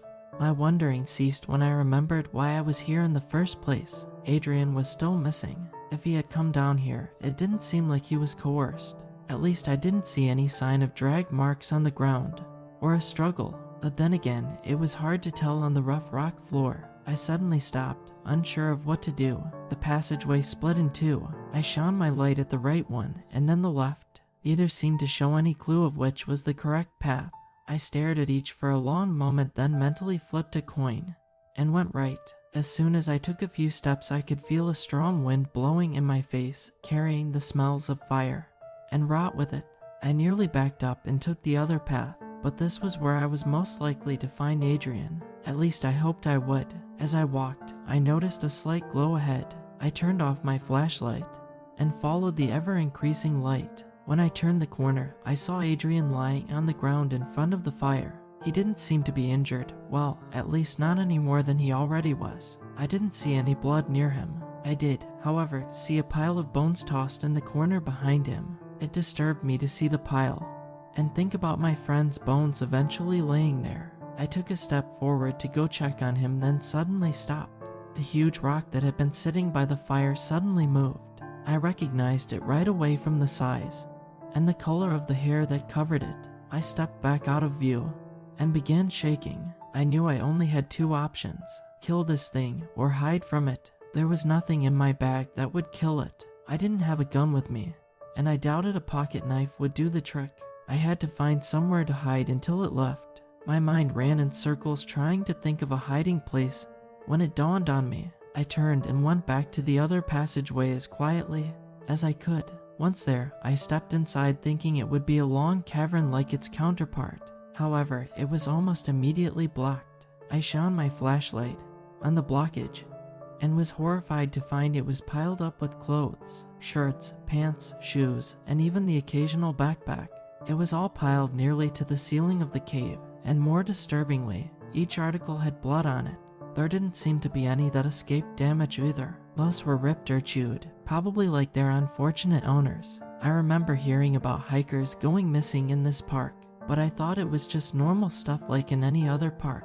People get lost or fall into some hidden crevasse or ravine. I guess not. My mind screamed for me to get out of there, fast. But I needed to know Adrian was okay and somehow try to rescue him. Although at the moment it seemed impossible, the longer I stared at the clothes of these poor, helpless victims, the more it formed into an idea. I grabbed some of the clothes and pushed them aside, digging my way toward the bottom of the seemingly endless pile. I wondered how many missing people it took before a major investigation started. I reached the bottom and took my pack off, setting it beside me. Then I pulled clothes down on top of me, leaving a small space for me to peek out through. There was just a hint of light coming from the mouth of the cave, but it was rapidly dwindling. I slowly unzipped all the zippers on my pack so I had easy access, without making a sound when I needed something. I settled in and tried to make a comfortable seat out of the clothes. My conscience was not happy using the clothes of murder victims for comfort, but I saw no alternative. If I ran, that thing would hunt me down. It already found us once. I must have been more tired than I thought. Once settled in, I fell asleep almost immediately. I turned and it was there. I wasn't even sure what it was. It was dark and hairy. It stood on its back legs, but hunched over as if readying for an attack. I was petrified. "Adrian," I said. "What?" he hissed. "Is that what you heard?" "Yeah, I'm thinking so," he said quietly, barely moving his mouth as if the monster wouldn't attack if you didn't speak. "What do we do?" I said through clenched teeth. How the hell should I know? It was circling us and moving closer at the same time. Its sharp teeth dripped with drool. "Did you bring a gun?" I said. "No, did you?" I slowly shook my head. It stopped and looked at me as though it understood the whole conversation. It stopped lurching and stood to its full height. It must have been at least 8 feet tall. It lunged at me with incredible speed. I screamed and tried to run, but my foot got caught on the log and I fell over backwards, knocking the wind out of me. In the end, that was a good thing. The monster lunged at my torso, but since I fell, my torso was laying on the ground with the rest of me. It flew through the air, sailing right over me. I looked over at Adrian and saw his pocket knife in his hand. The monster saw it too. It narrowed its eyes at him and snapped its jaws. I was surprised by how much its head and snout reminded me of a dog. This was my thought as I lay there on my back, helpless, unable to breathe. I watched as it lunged at Adrian. I saw him plunge the knife into its chest, and it howled in pain. It never slowed, even as he stabbed it. It merely twisted in the air as it grabbed his arms, pinning them to his side. I heard the crunch as they both landed together on top of Adrian's shoulder. He screamed as they continued to roll right into the fire. Adrian tried to push his way out of the flames, severely burning his hand by grabbing a burning piece of wood and swinging it in a huge arc, smashing into the face of the monster. It whimpered and growled, then disappeared as quickly and silently as it came. It took me a while to be able to move. When I could, I crawled over to Adrian, who was laying still beside the fire. "Are you okay?" I said, rolling him on his back. He screamed in pain as I rolled him onto his injured shoulder. "Sorry," I said. "Get away from me," he said as I helped him to a sitting position and looked at his burned hand. "Are you alright?" I said. "Yeah, I'm just peachy. I woke with a start but didn't know why." I reached for my flashlight and was about to turn it on when I heard the sound of sniffing. I froze. Every ounce of concentration was on being as still as possible. The sniffing got louder. I didn't dare even open my eyes for fear it would somehow see them. And that would be it. I could feel its presence getting closer. I fought back the panic. That would make me do something stupid like try to run. I just closed my eyes and thought about the last sunrise I had seen, hoping it wouldn't be the last one I would ever see. I felt the snout touch the layer of clothes right in front of me, and then it paused as if it was deciding if it wanted to eat me now or save me for a snack later on. The monster withdrew so silently, I barely knew it was gone. I waited for it to return. I knew it was waiting for me to make a move so it could catch me, but I didn't. I sat still as a statue for what seemed like hours. Finally, I couldn't take it anymore. I had to move. I had to stretch. I stood and stretched my arms and legs, still quiet. When I sat back down and made sure I was covered by clothes, I risked a little bit of light through my hand to get a bite to eat. Opening a granola bar without making noise is a tedious job at best. It took me a half hour, and after I ate, my only reward was thirst. I sipped on my bottle of water, avoiding the temptation to gulp it down. I didn't know when I would be able to fill it. I checked my watch. It was 1 in the morning. At the same time, Adrian had heard the growling. I took a chance that this thing would be out hunting at night. I pushed my layer of clothes off of me, grabbed my flashlight, and went to check on Adrian. I stepped carefully and kept my light pointed at the ground, just in case. My ears strained to hear any sounds. Of course, there were the echoes of my footsteps making me whip around thinking the monster was right behind me. I made it to the main cave without having a full panic attack. The fire had burned low and a dull orange glow lit the walls. I found Adrian lying in the same spot as before. He didn't seem to be moving. I leaned down and listened for breathing. I could hear a faint breath. "Adrian," I whispered, shaking him. "Come on, man, we gotta go." He moved a little. "Adrian," I said, looking around to be sure it wasn't sneaking up on me. "Adrian, come on." He opened his eyes just a slit and put his hand up to shade his eyes from the light. "You still with me, buddy?" I said. He tried to speak, but nothing came out. "Here, drink a little water." I gave him a few sips, and he perked up a little. "Why?" he rasped. "Why what, buddy? Why are you here? I came to rescue you." "Leave me. I'm not gonna do that." In the distance, I heard a howl. It chilled me to the bone. I wondered how far away it was and if it was celebrating another victim. "Okay, listen, I'm gonna go, but I'll be back when I'm sure it's out of the cave." I gave him another drink. "You hang on, okay?" He closed his eyes and laid his head back down. I stared at him for a moment, then jumped up and ran out of the cave. I turned at the fork and buried myself back under the clothes, turning off the light as soon as I was set. It wasn't 5 minutes later I heard something lumber by in the cave. I had cut it too close. I needed to make mental notes of when it went out. I stole a glance at my watch. It was 1:37 in the morning. I drank the last swallow of water and lay down in my nest of clothes. I woke up sometime later. The cave was dimly lit. I could see a bright light coming from the opening, but it didn't penetrate all the way to my nest. I could see the walls near the opening, but not much else. As I watched, a massive shadow blocked my view. It was standing right in front of me. I became still as a stone. What was it doing? Did it know I was there? Was it toying with me? Sweat poured off my brow. I knew I was about to die. I gripped my flashlight tight, knowing that it wouldn't do much to the monster, but at least I'd go down fighting. Something fell on top of me. It wasn't very heavy, so I knew it wasn't the monster. I waited for a long moment, until I heard it walk away before I used the flashlight to see what was on top of me. I shone the light on the pile and found new clothes. There was a shirt, shorts, underwear, and a bra. I knew it from the monster's latest victim. My heart went out to that poor woman. I wish there was something I could do to help her, but there wasn't. I was barely surviving myself. My water was gone. I had 3 granola bars left, and that was the last of my food. I had to do something before I didn't have the energy to escape. This was my chance. Usually, the monster kept to a schedule I assumed governed by hunger and thirst. I knew it wouldn't go out again for hours. I could leave. I could sneak out and be gone without it knowing I was ever here. But I couldn't. I had to rescue Adrian. But why? My mind said, because he's my friend. I thought, would he leave you behind? Of course not. He'd be doing exactly what I'm doing now. Really, that's why he tried to trip you and throw you off the cliff. That wasn't real. He was just joking around. He didn't seem like he was joking. He seemed like he wanted to die and take you with him. He was just upset. How upset do you think he'd be waiting here in this cave to rescue you? Very. He'd probably be wigging out. He never was much for small places. Do you think he would have left you by now? Maybe. But the important thing is, I'm not him. You could leave right now. No, who cares if you save your friend and die in the process? I do. Do you really think that thing doesn't know you're here? What? That thing is playing you. It's stalking you, waiting for you to make a mistake.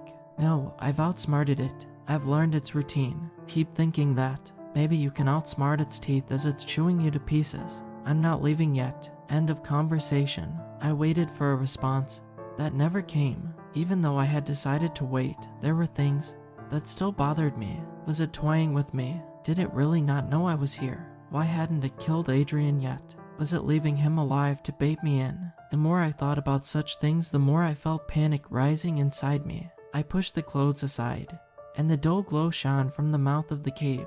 It called to me. It told me the coast was clear, that I needed to go right now. I felt my muscles tighten, getting ready to rise and run out of the cave. I pushed the clothes over more, clearing a path, when suddenly I heard something. I quickly and quietly buried myself under the clothes. I had barely stopped moving when I heard the monster lumber through. It paused in front of the clothes, sniffing the air, then turned back toward the mouth of the cave and disappeared. I waited for a full minute before I breathed a sigh of relief. My own ingenuity had nearly gotten me killed. I was sure that thing wouldn't be going back outside for hours, and yet it had left within minutes. I began to doubt myself and my own intelligence for taking such a risk. It was time to leave. I dug out from under the clothes and started for the mouth of the cave. Then I stopped and turned back.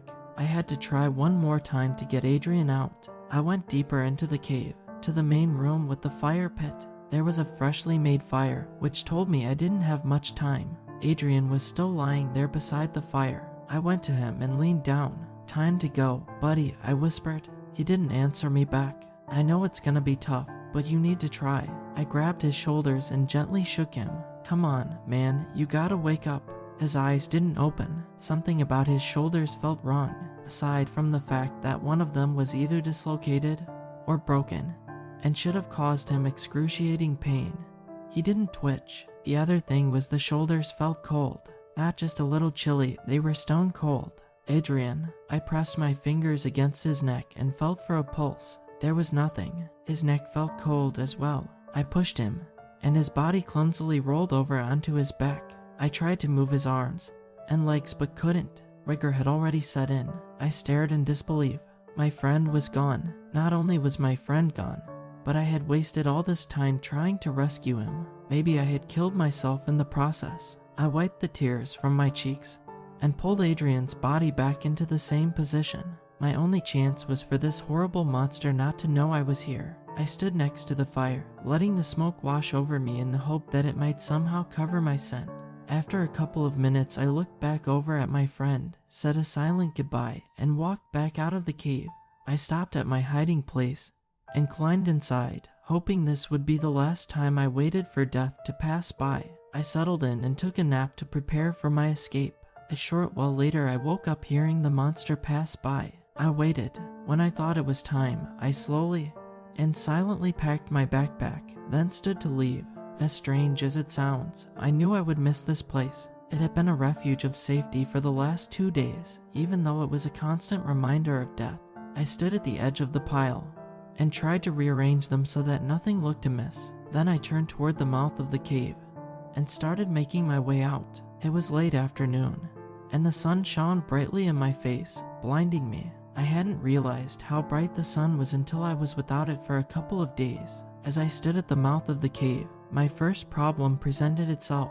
I looked over the edge, and it was a good 50 to 80 feet to the ground. That would be why people left the cave alone. They couldn't get to it. I searched the surroundings, looking for a solution, when one presented itself. There were vines hanging from the trees that looked like they might support me. The problem was they weren't in reach. My arm would need to be a foot or so longer. They sat so tantalizingly close that I had to try leaning out to grab one. That ended when I nearly stumbled off the ledge and fell to my death.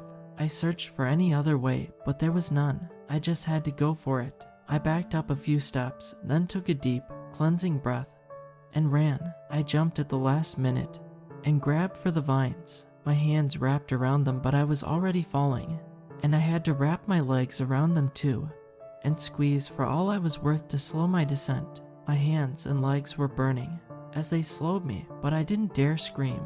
The cave was still too close. Even sliding down the vines may have been too loud. My hands were failing. I didn't know how much longer I could hang on. My fingers let go one by one, and I fell. I landed on my back, and the backpack cushioned my fall. Fortunately, I had only been around 10 feet from the ground when I did. It still knocked the wind out of me and left me laying there helpless as I looked back up at the cave opening. Only I could no longer see it. It must have been invisible from ground level. Once I could breathe again, I focused on getting out of here. I stood and tried to get my bearings. The sun was setting, so I knew which way west was. It was around 2 miles to the south where the trailhead was. My car, my salvation, waited there for me. I made my way through the trees and headed south when there was an opening. Before I knew it, I had run across a trail. I stepped onto it, feeling more relieved than I had in days. Then I heard something in the brush behind me. I froze. I turned toward the sound and saw the predator. It was a mountain lion, not the horrible monster I had just escaped. But it didn't matter if this cat was hungry, I'd be just as dead. I tried to nonchalantly continue walking on the trail, hoping it would lose interest. My walk turned into a power walk, and still the lion followed. It seemed to be closing the distance between us without breaking into a run yet. I tried to remember what to do in case of a mountain lion attack, but all I remembered was, don't run. I thought of this as I power walked away from the pursuing cat that was getting closer, by the minute. Suddenly I was hit from behind. The lion had jumped on me. Fortunately, it had jumped on my pack. Its weight held me down, making me helpless as it climbed up my pack heading for the neck. I covered my head and neck, hoping to survive.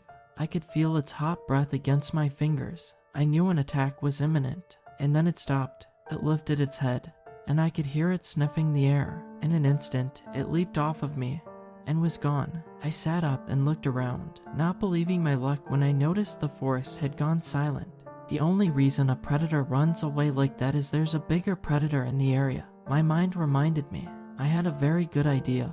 Which predator had scared it off? This was it. Fight or flight. I jumped up and ran at a full sprint down the trail. I didn't know I had that much energy left after the last 2 days, but death is a great motivator, and I knew this thing wasn't coming to congratulate me for escaping its lair. My legs burned. I had a stitch in my side. My backpack was throwing off my balance, and I nearly fell, but I could see the trailhead. There was a glint of metal that was on the front bumper of my car. All I had to do was keep going. I could hear panting behind me.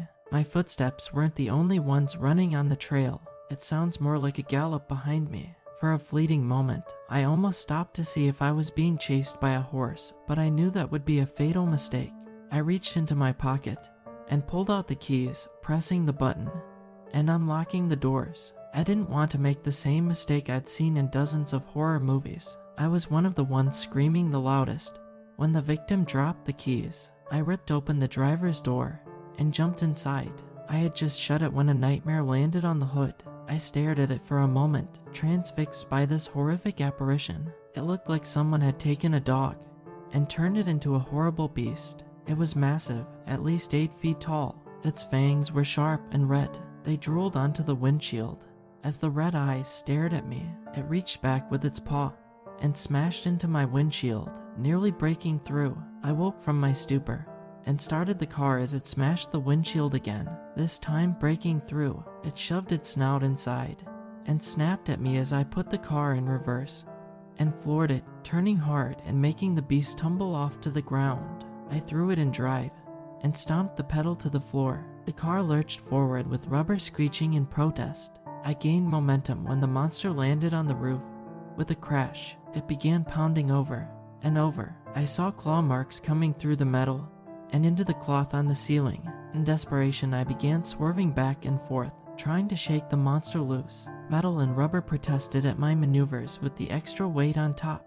I wondered if the car would flip and end my escape in bloody fashion. So far, the road had been a park drive that was never meant for such speeds. I knew there was a hard turn coming up, and I wouldn't make it as fast.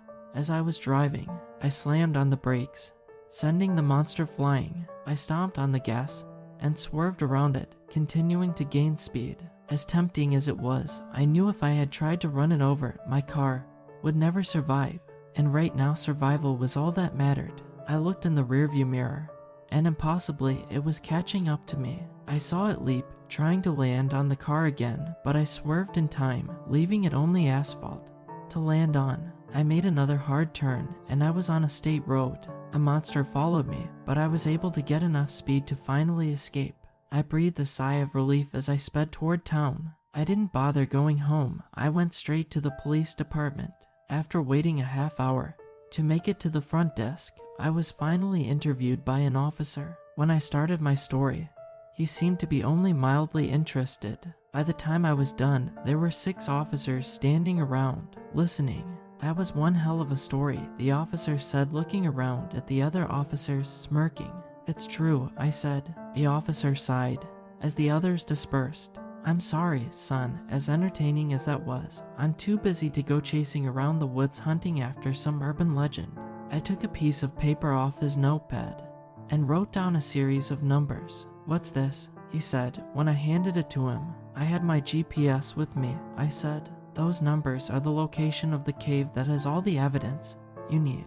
Listen, son, without something concrete, there's no one who's going out to the middle of the woods chasing a fairy tale. Well, maybe that'll help, I said, getting up and setting my backpack on his desk. I opened the zippers and dumped clothes out of them. Whoa, what is this? Concrete, I said. These are the clothes of this thing's victims. If you take DNA samples from the sweat And blood on them. You might find matches to some people who have recently gone missing. You're serious, he said, looking from the clothes to me as if just waking up. Yes, I said as I got up and started toward the door. If it's not too much trouble. I walked out, leaving several officers staring at the pile of clothes. I got into my destroyed car, hoping it would start, and headed home.